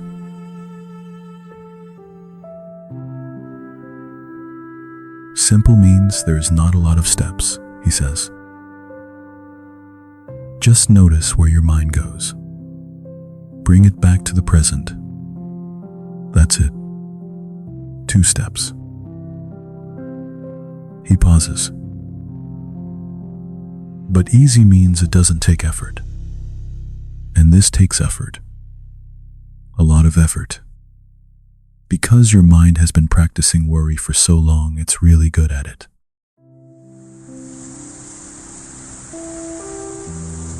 So I have to practice the other thing, I say.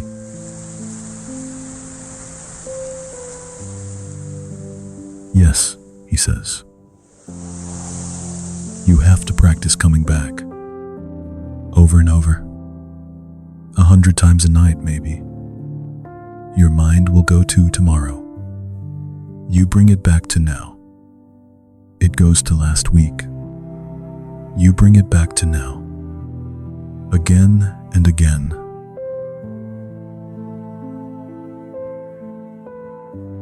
That sounds exhausting, I say.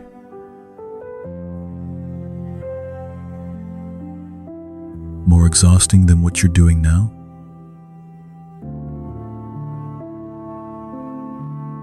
I think about last night. 5 hours of mental gymnastics, running through scenarios, building catastrophes, counting my heartbeat.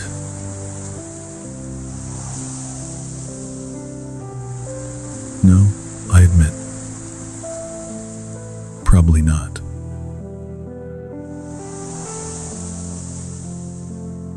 We sit in silence for a minute. The sun is higher now. I can feel its warmth on my arm, on my face.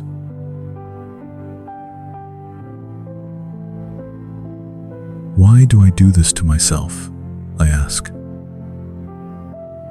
not really expecting an answer.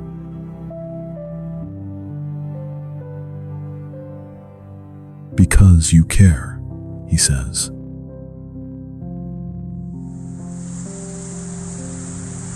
I look at him.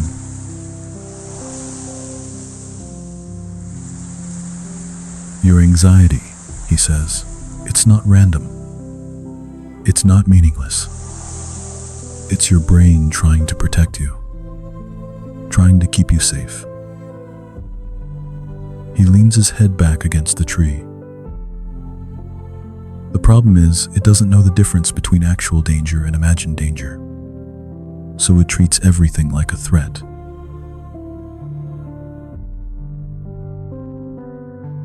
So what do I do?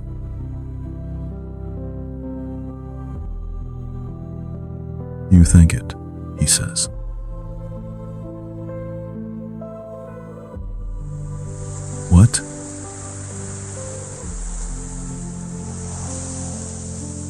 You thank your anxiety for trying to keep you safe, he says. You acknowledge that it's doing its job, and then you tell it you'll handle it from here.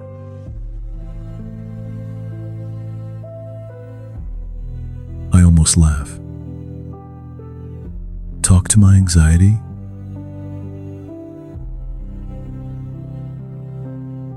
Why not? He says. You've been listening to it for years. Maybe it's time to talk back.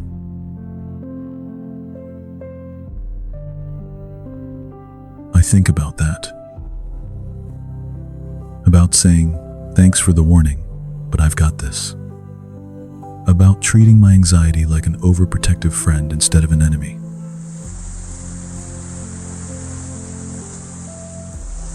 Will that work? I ask.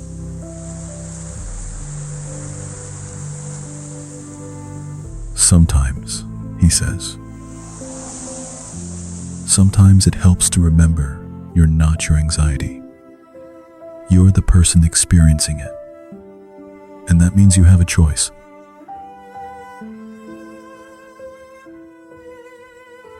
A choice to do what?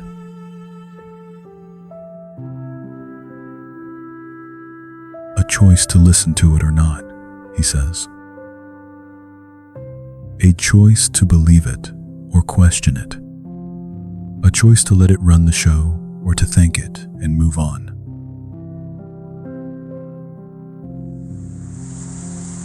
The sun feels good on my skin. Warm, gentle, not harsh.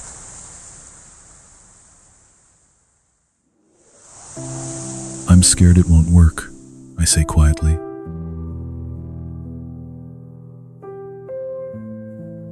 I know, he says.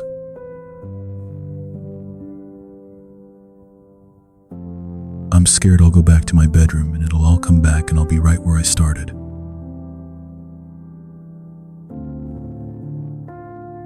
You might be, he says.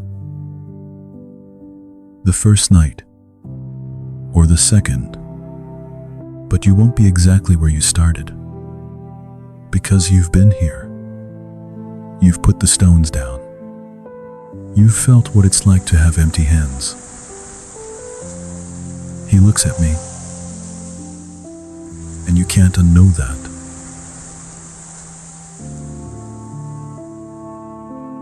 I look at my hands,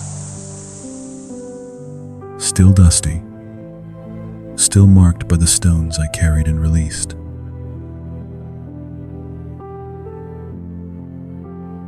When I go back, I say, will you come with me?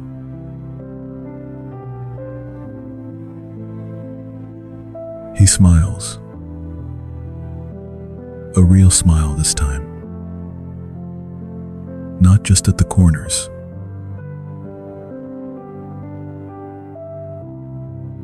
I'm already there, he says.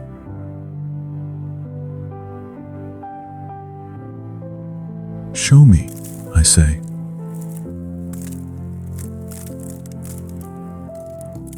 He looks at me. Show you what?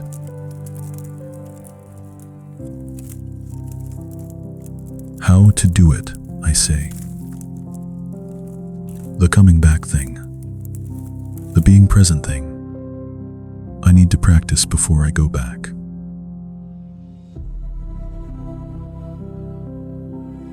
He nods slowly. Okay, he says.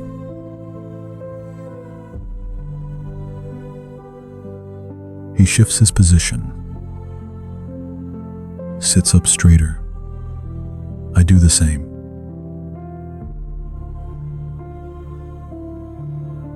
Close your eyes, he says.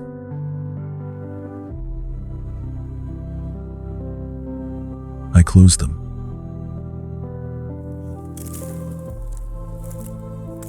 Now tell me what you feel, he says.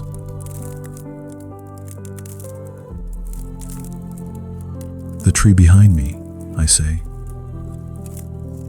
The ground under me. The sun on my face.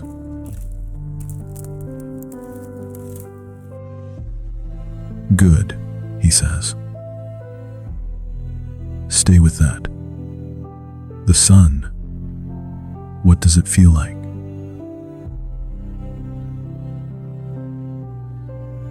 I focus on my face. Warm, I say. But not hot. Gentle, like it's waking up my skin.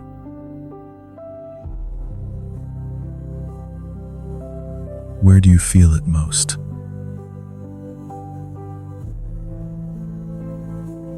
My left cheek, I say, and my forehead.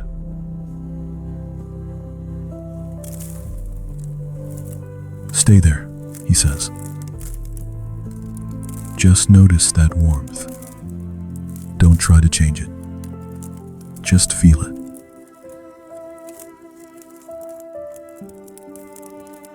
I do. And it's strange how much there is to notice when you actually pay attention.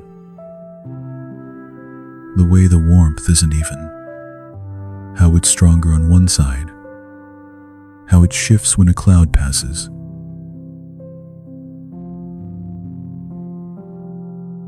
Now, he says, think about tomorrow, that thing you're worried about.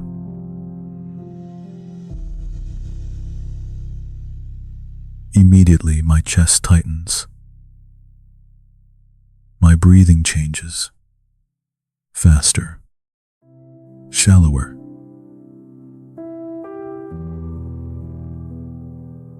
Don't fight it, he says.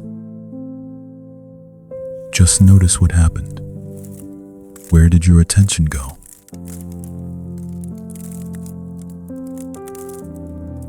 To my head, I say. To the thoughts, to the worry.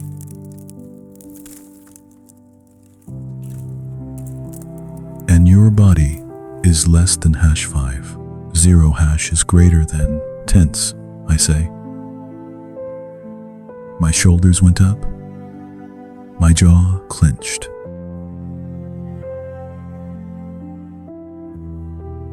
Good, he says. You noticed. That's the first step. Now bring your attention back to the sun on your face.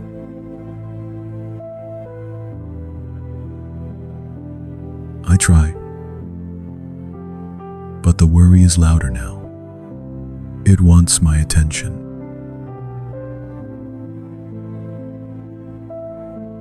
It's okay, he says quietly. It doesn't have to be perfect.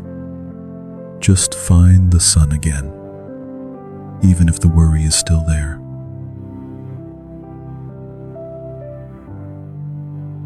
I focus on my cheek. The warmth. It's still there. Under the anxiety. Or beside it. I'm not sure. But I can feel it.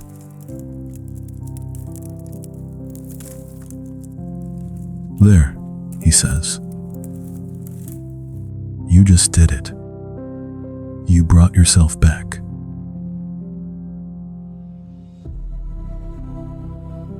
But the worry is still there, I say.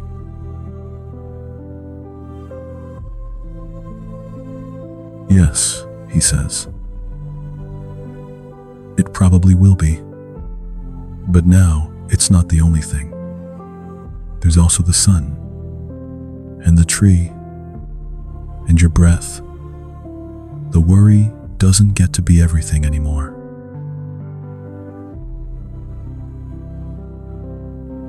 I sit with that.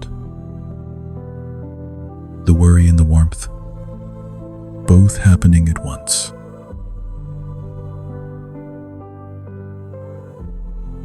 This is what you'll do tonight, he says.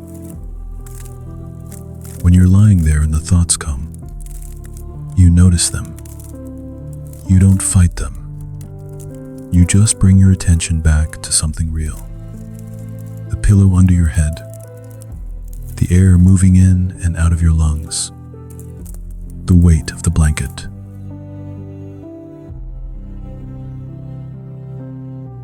And I'll have to do this 100 times, I say.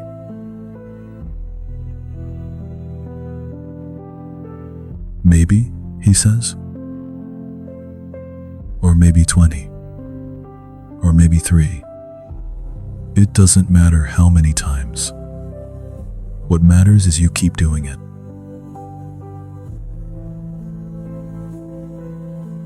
What if I forget?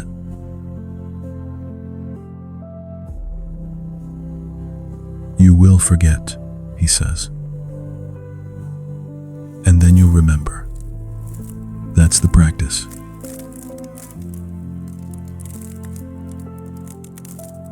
I open my eyes. He's looking at me, patient, steady.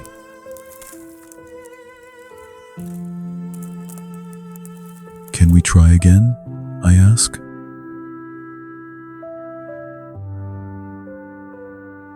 Of course, he says.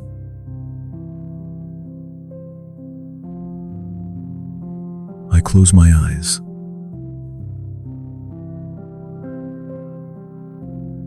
This time, he says, focus on your breath. Don't try to change it.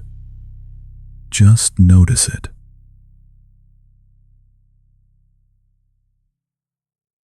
I pay attention to my breathing. In through my nose, out through my mouth. It's still a little fast, a little shallow, but it's there.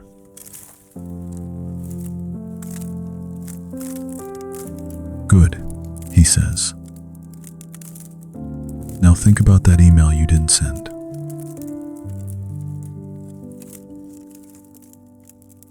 The anxiety spikes immediately. My breath catches. I can feel my mind starting to spin. What I should have said. How I messed it up. What they must think.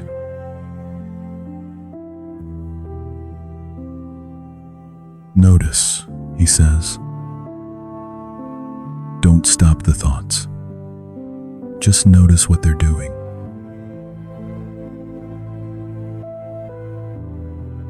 They're building, getting bigger, taking up space.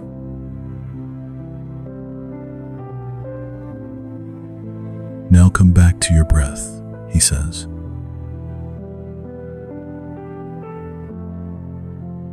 I find it again.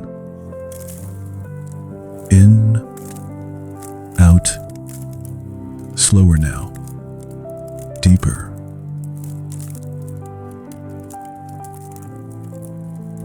The thoughts are still there,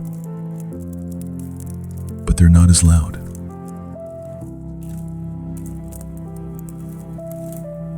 You're doing it, he says.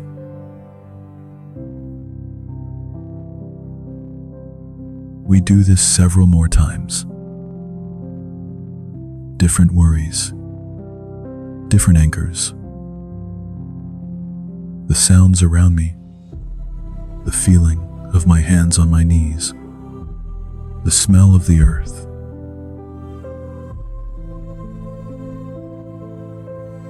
Each time it gets a little easier.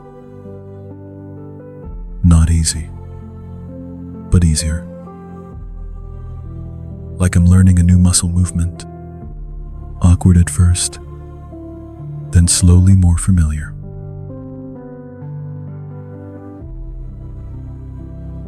How do you feel? He asks after the 4th or 5th time.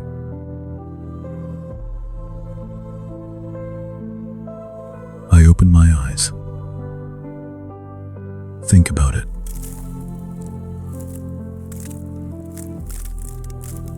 Tired, I say, but in a different way. Not exhausted, just used.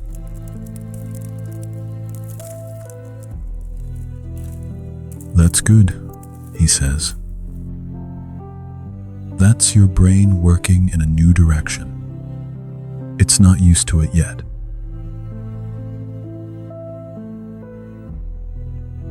I lean back against the tree. My whole body feels heavy, like I've been carrying something and finally set it down.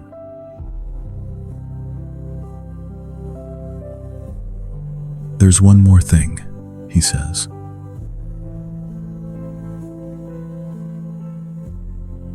Okay.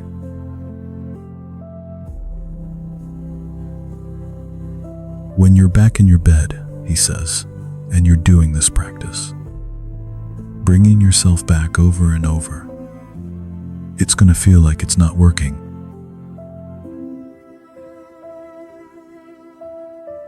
Great, I say.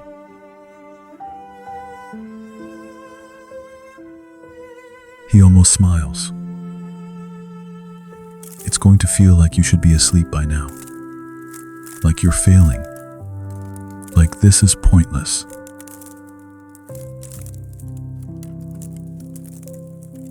So what do I do?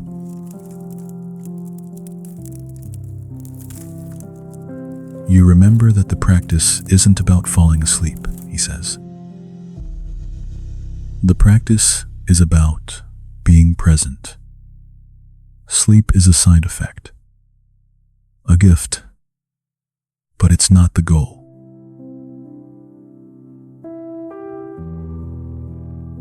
Then what's the goal?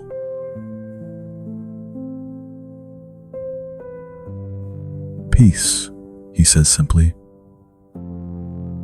Peace in the present moment, even if that moment is 3 a.m. and you're wide awake.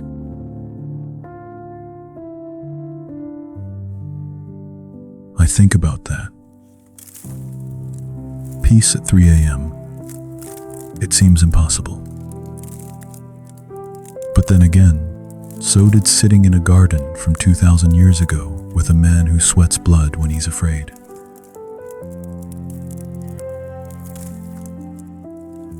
What if I can't find peace?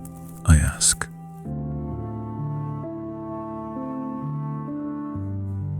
Then you find the next best thing, he says.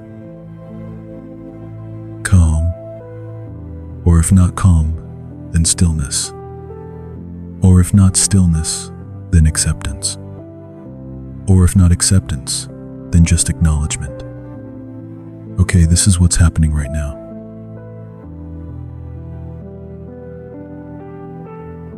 That's enough?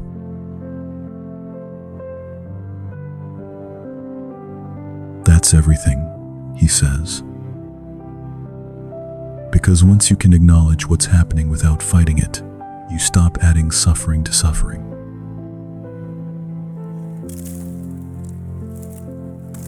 I don't fully understand that,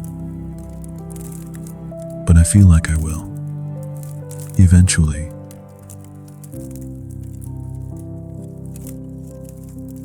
The sun is higher now, almost overhead. The shadows are shorter, sharper.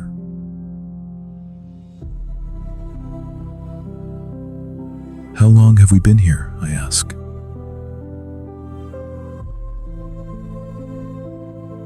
Does it matter? He says again.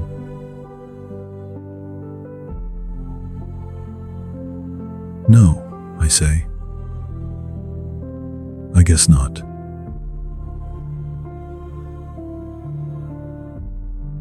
But I can feel it. We're getting close to the end. Close to the part where I have to leave.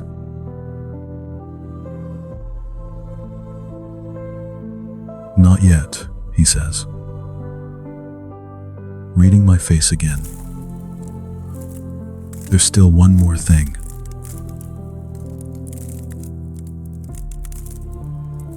What?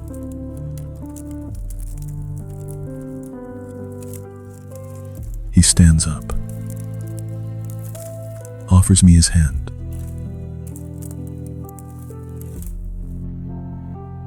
Come on, he says. I want to give you something to take back with you.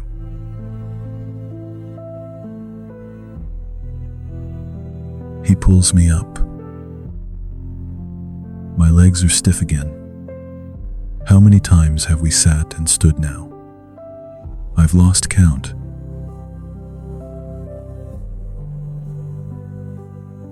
We walk to a different part of the garden, away from the big tree, away from the pile of stones, toward a section I haven't seen yet.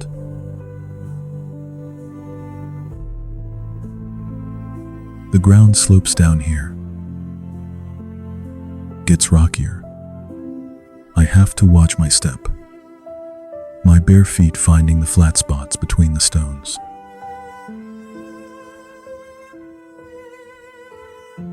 We stop at a low wall, made of the same pale stone as everything else.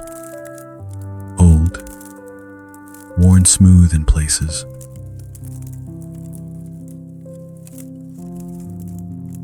He sits on the wall, pats the space next to him.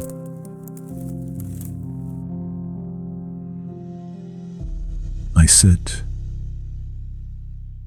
The stone is warm from the sun, almost hot. It feels good against the back of my legs.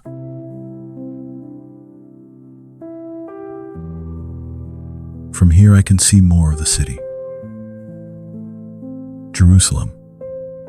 It's clearer now in the daylight. White buildings, narrow streets, people moving like ants.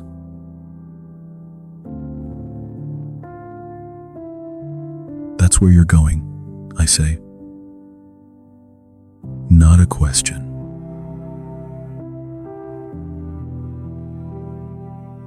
Yes, he says.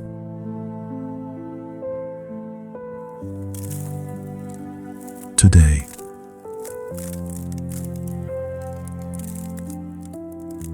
Yes.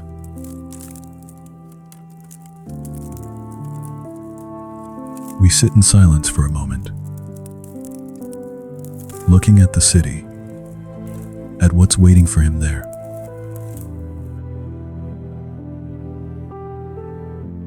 Are you still afraid? I ask.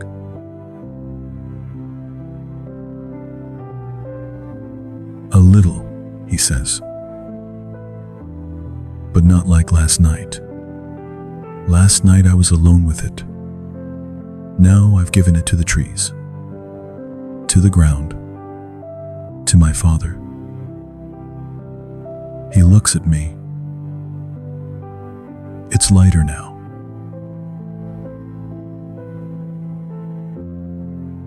Does it help? I ask. Knowing what's coming?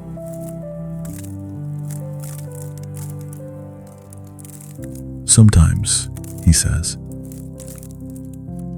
And sometimes it makes it worse, because I can see it all. Every step, every betrayal, every moment of pain.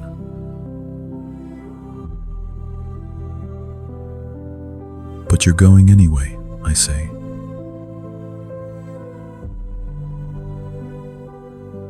Yes?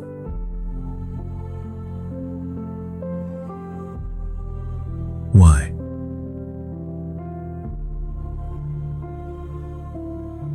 He's quiet for a long time,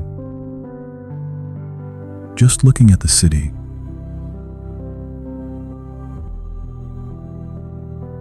Because some things are worth walking into, he finally says. Even when you know they'll hurt, even when every part of you wants to run.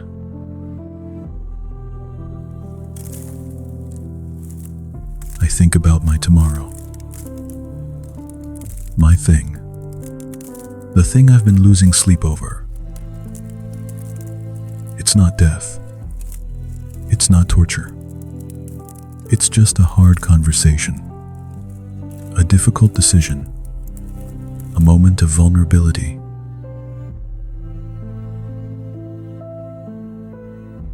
And I've been treating it like the end of the world.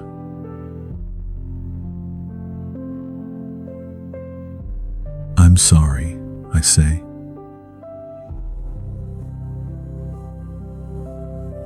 For what?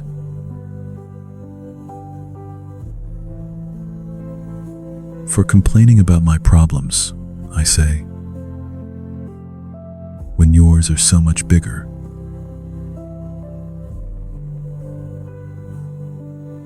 He turns to look at me. Really look at me.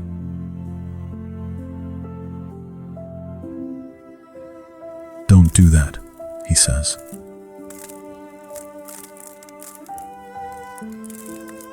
Do what?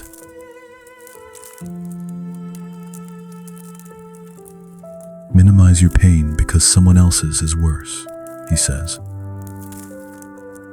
Pain isn't a competition.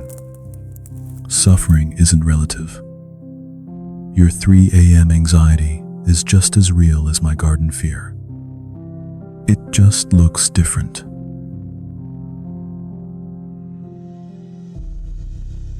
But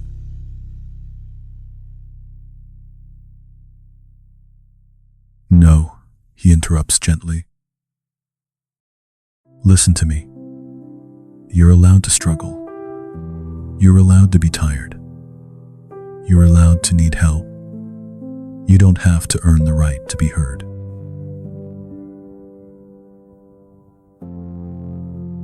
My throat tightens. I look away, at the city, at anything but his face.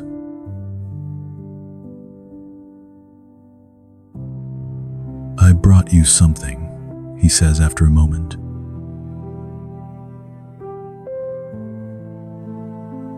I look back. He's reaching into the folds of his robe, pulls something out.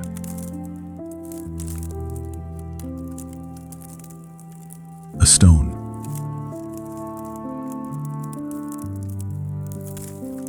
Small. Smooth. Pale gray with darker flecks.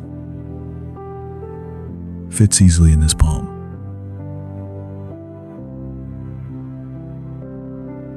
What is it?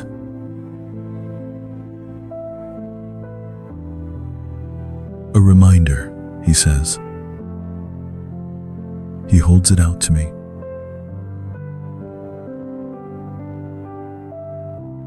I take it. It's warm from being against his body. Or maybe from the sun. I can't tell.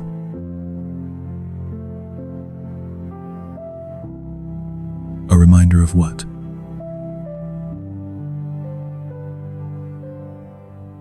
Of this place, he says. Of what you learned here. Of what it feels like to put things down.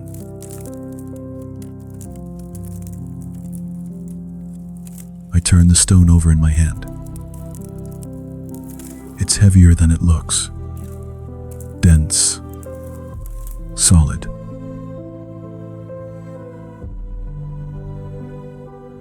When you're back in your bed, he says, and the anxiety comes. When you're lying there at 3 a.m. counting your heartbeat and catastrophizing about tomorrow, I want you to hold this stone.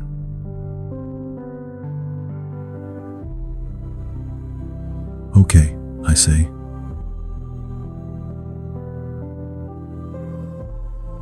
And I want you to remember, he continues, that you've already put it down once. Here, in this garden, which means you can do it again.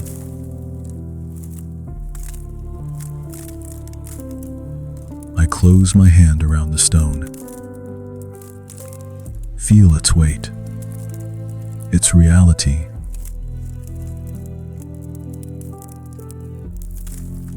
Will it work? I ask. Just holding this?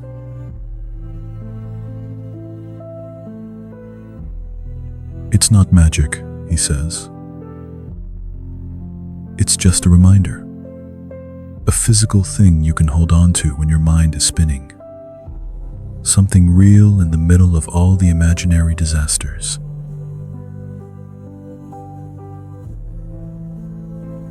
I think about that. A small, solid thing. An anchor.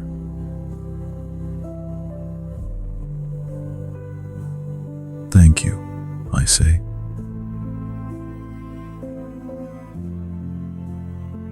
There's something else, he says.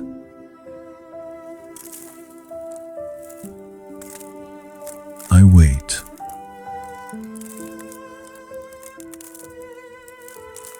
When you hold that stone, he says, I want you to say something.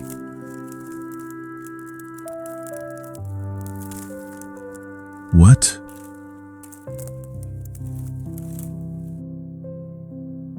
He looks at me.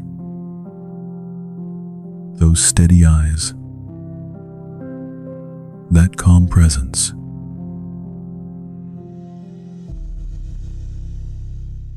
I want you to say, I am here. Right now. In this moment. And this moment is enough.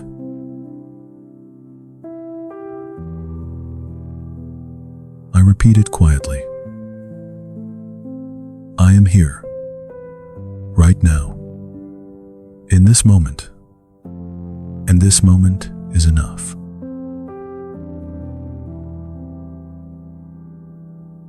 Again, he says.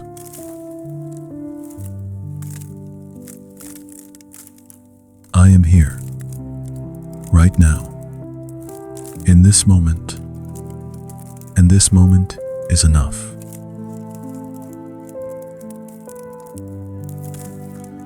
Do you believe it? He asks.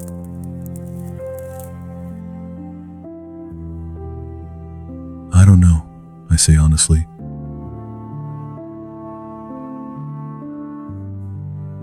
That's okay, he says. Say it anyway. Eventually your brain will start to believe what your mouth is saying.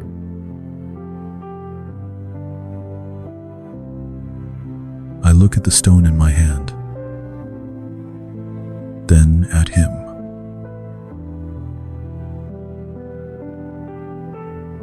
What if I lose it? I ask.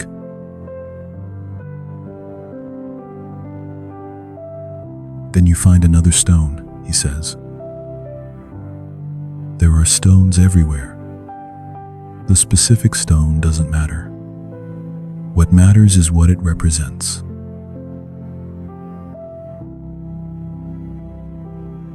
This place, I say.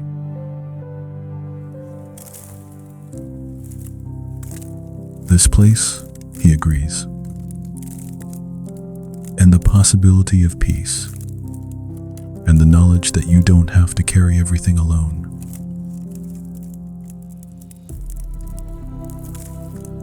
A bird lands on the wall near us. Small. Brown. It looks at us with one eye, then the other, then flies away.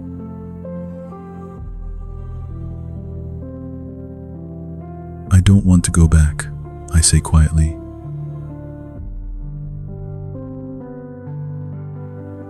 I know, he says.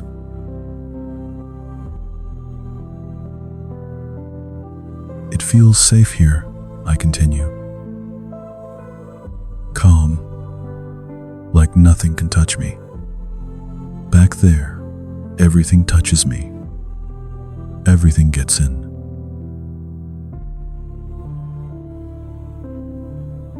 Yes, he says. That's the difference between a sanctuary and a life. A sanctuary is where you come to rest. But you can't live in a sanctuary. You have to go back out.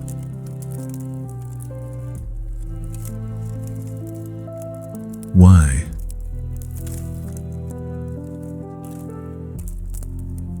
Because that's where the people are, he says. That's where the work is. That's where you're needed. He looks at the city again. I could stay here. In this garden.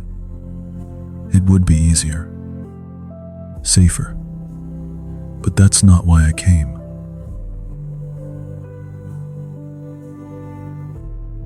What if I'm not strong enough? I ask.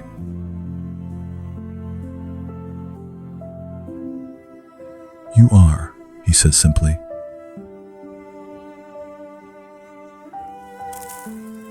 How do you know?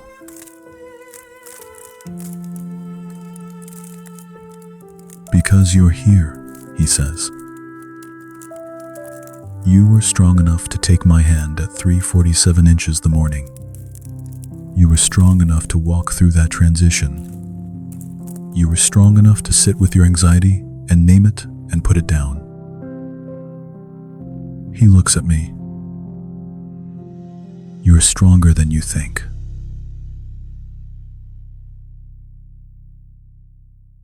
I want to believe him.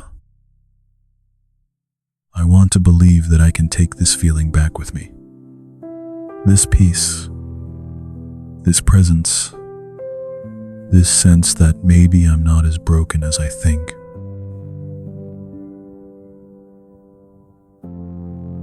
Will you be there? I ask. When I go back?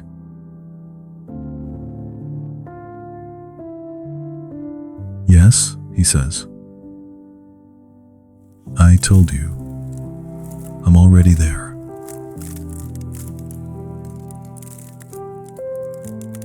But I won't see you, I say.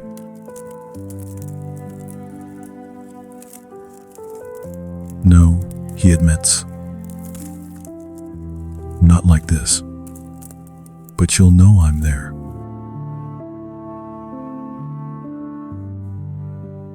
How?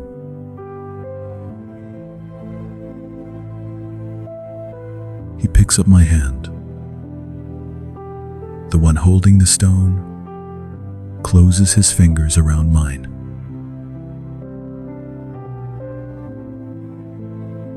When you hold this stone, he says, you'll remember this moment, this feeling, this conversation, and you'll know that the same person who sat with you here is sitting with you there.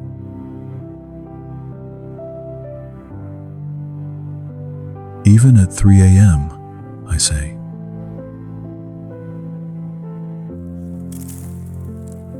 Especially at 3 a.m., he says.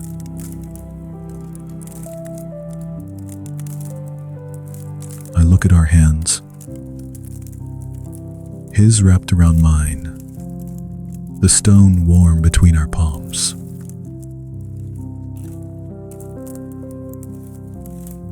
I'm ready, I say. Not because I want to go, but because I know it's time.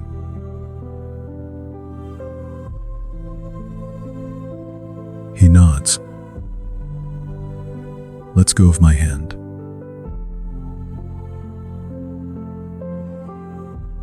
Good, he says. Then let's walk back together.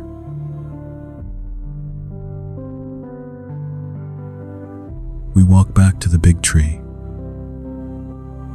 Slowly, like neither of us wants this to end.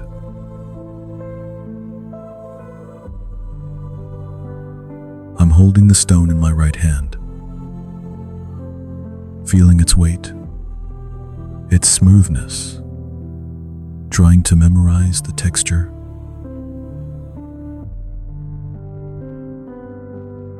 When we reach the tree, he stops, turns to face me.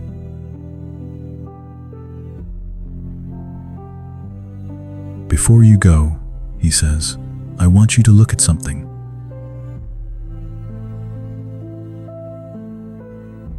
Okay.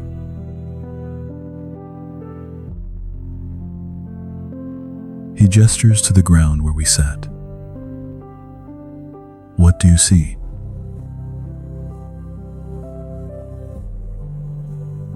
I look. There are 2 indentations in the dirt, where our bodies press down, where we sat for hours, my shape and his.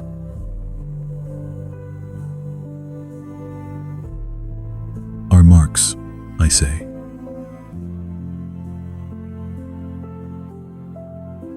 Yes, he says.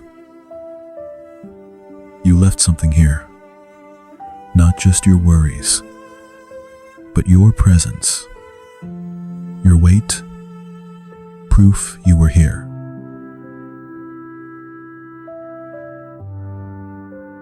I stare at the impressions. They'll fade. The wind will fill them in. The next rain will wash them away. But right now they're real.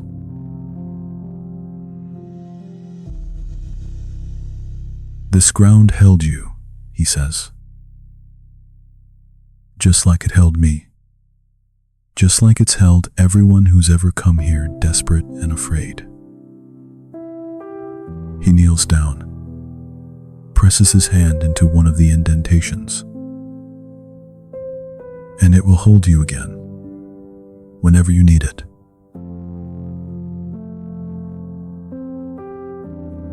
Even when I'm not here, I say.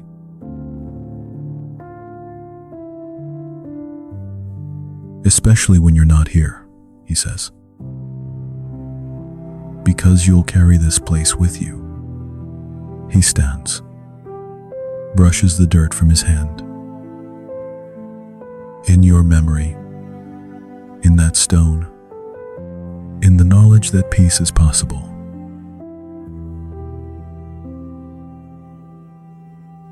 I look at the pile of stones nearby. The ones I added, the ones I named and placed and left behind.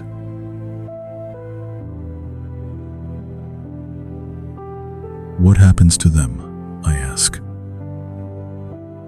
The stones, my worries.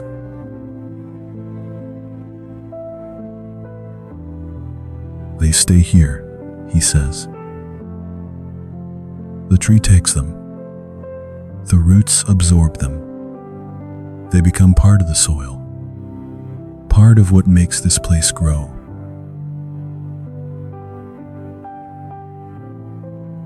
I like that. My anxiety feeding something ancient, something beautiful.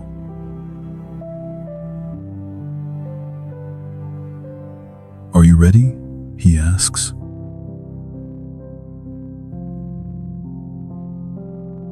I take a breath.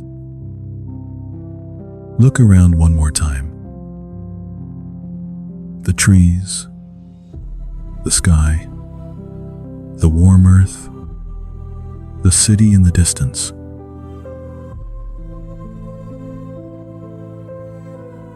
No, I say honestly, but I think I need to go anyway.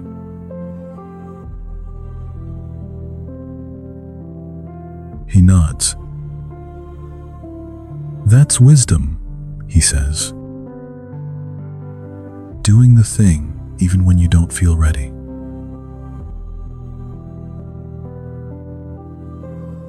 He holds out his hand.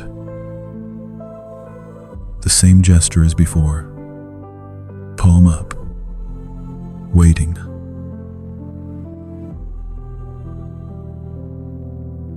I take it. His fingers close around mine. Warm. Solid. Real.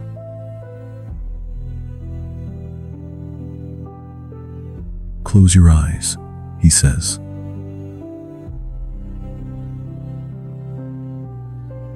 I do.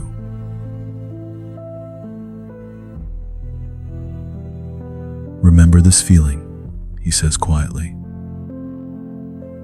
The ground under your feet, the sun on your face, the weight of the stone in your hand, the sound of the leaves, the peace in your chest.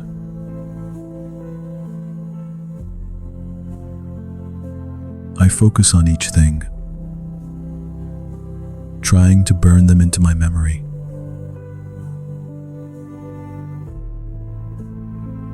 Remember that you are held, he continues, not by your own strength, not by your own effort, but by something bigger, something older, something that doesn't require you to be perfect or strong or fearless.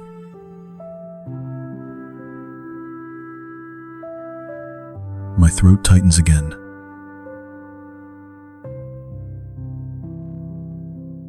Remember that 3 a.m. is just a time, he says. It's not a verdict. It's not a punishment. It's just a moment. And moments pass.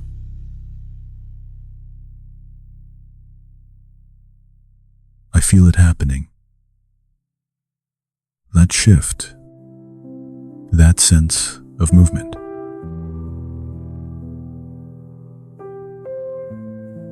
The ground under my feet is changing. Getting harder. Cooler.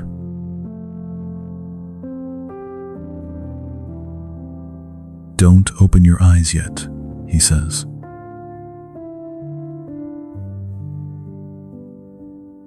I keep them closed.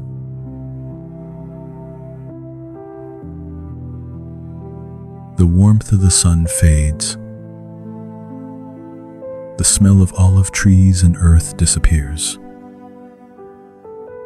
The sounds of birds and wind go quiet.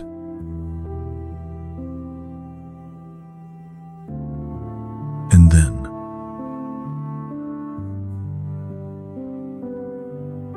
the hum of the refrigerator,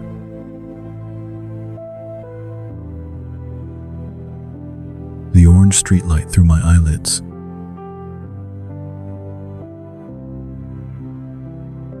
the familiar smell of my bedroom.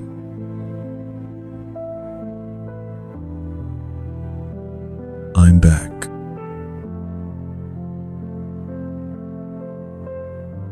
You can open them now, his voice says. Softer, like it's coming from farther away.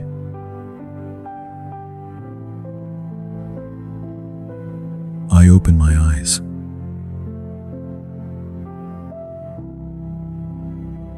My bedroom, my ceiling, the crack in the wall, the orange line of light.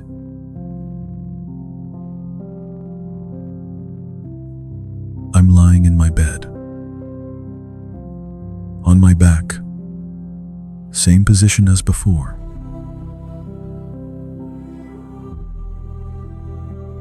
The sheet is still damp under me. My t-shirt still sticks to my skin. The clock on the nightstand glows.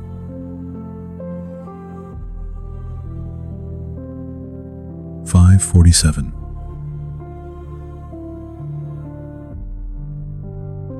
"2 hours. I've been gone 2 hours. Or I've been here the whole time. I don't know.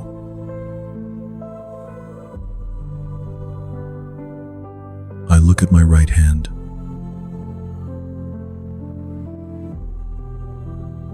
The stone is there.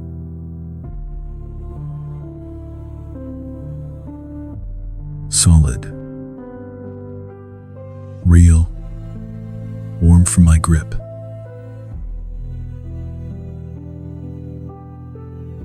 I bring it to my chest. Hold it there. Feel its weight.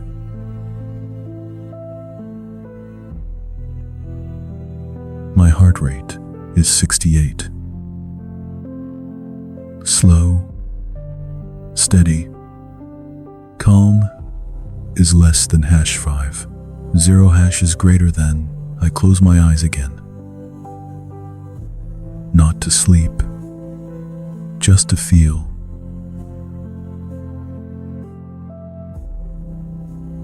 The pillow under my head, the mattress beneath me, the stone on my chest, my breath moving in and out.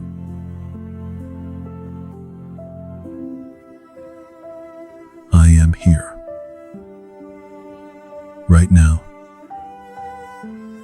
in this moment.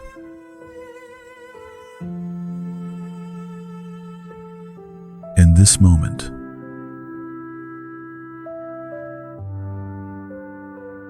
I take a breath.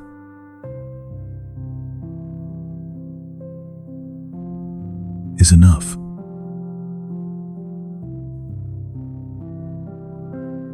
The anxiety is still there. I can feel it, waiting at the edges. The thing today, tomorrow, all the things.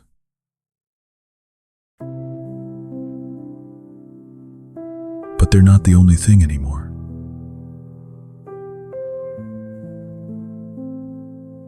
There's also the stone, and the memory of the garden, and the feeling of being held by something bigger than my fear.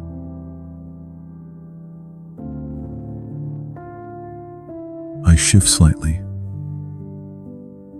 find a cooler spot on the sheet, adjust the pillow.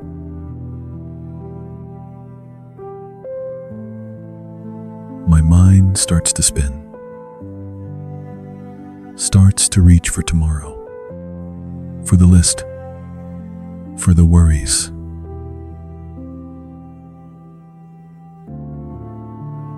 I notice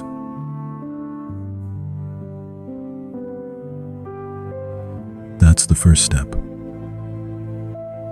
Just notice.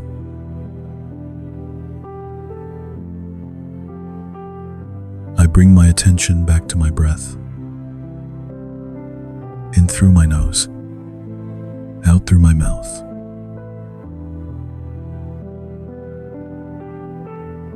The worry is still there, but I'm not in it. I'm here, in my bed, at 5:48 a.m., holding a stone from a garden that may or may not exist.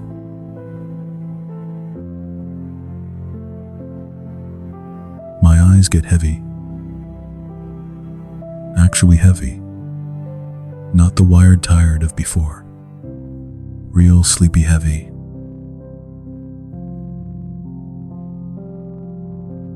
I let them close.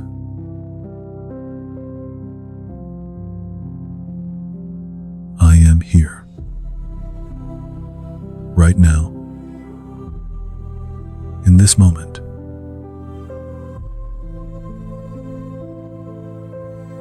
My breathing slows, deepens.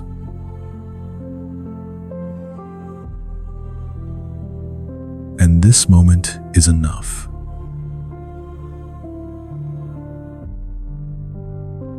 The refrigerator hums. The streetlight glows. The city outside begins to wake.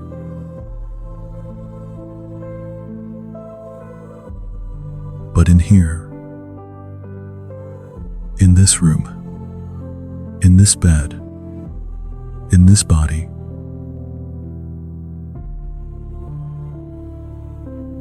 there is quiet.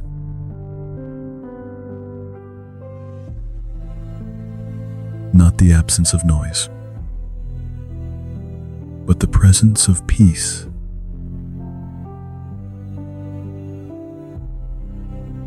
I feel myself sinking, not into anxiety, into sleep.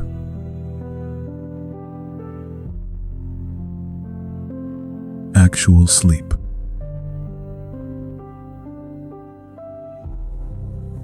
My last thought before I go under.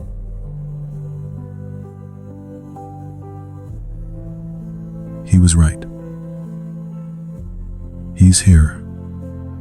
I can't see him, but I know.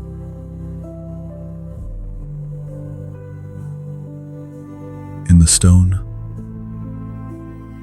in the memory,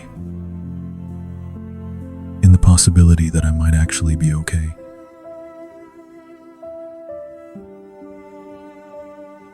He's here.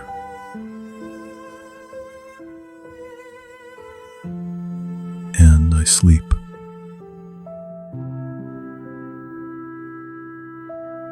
Finally.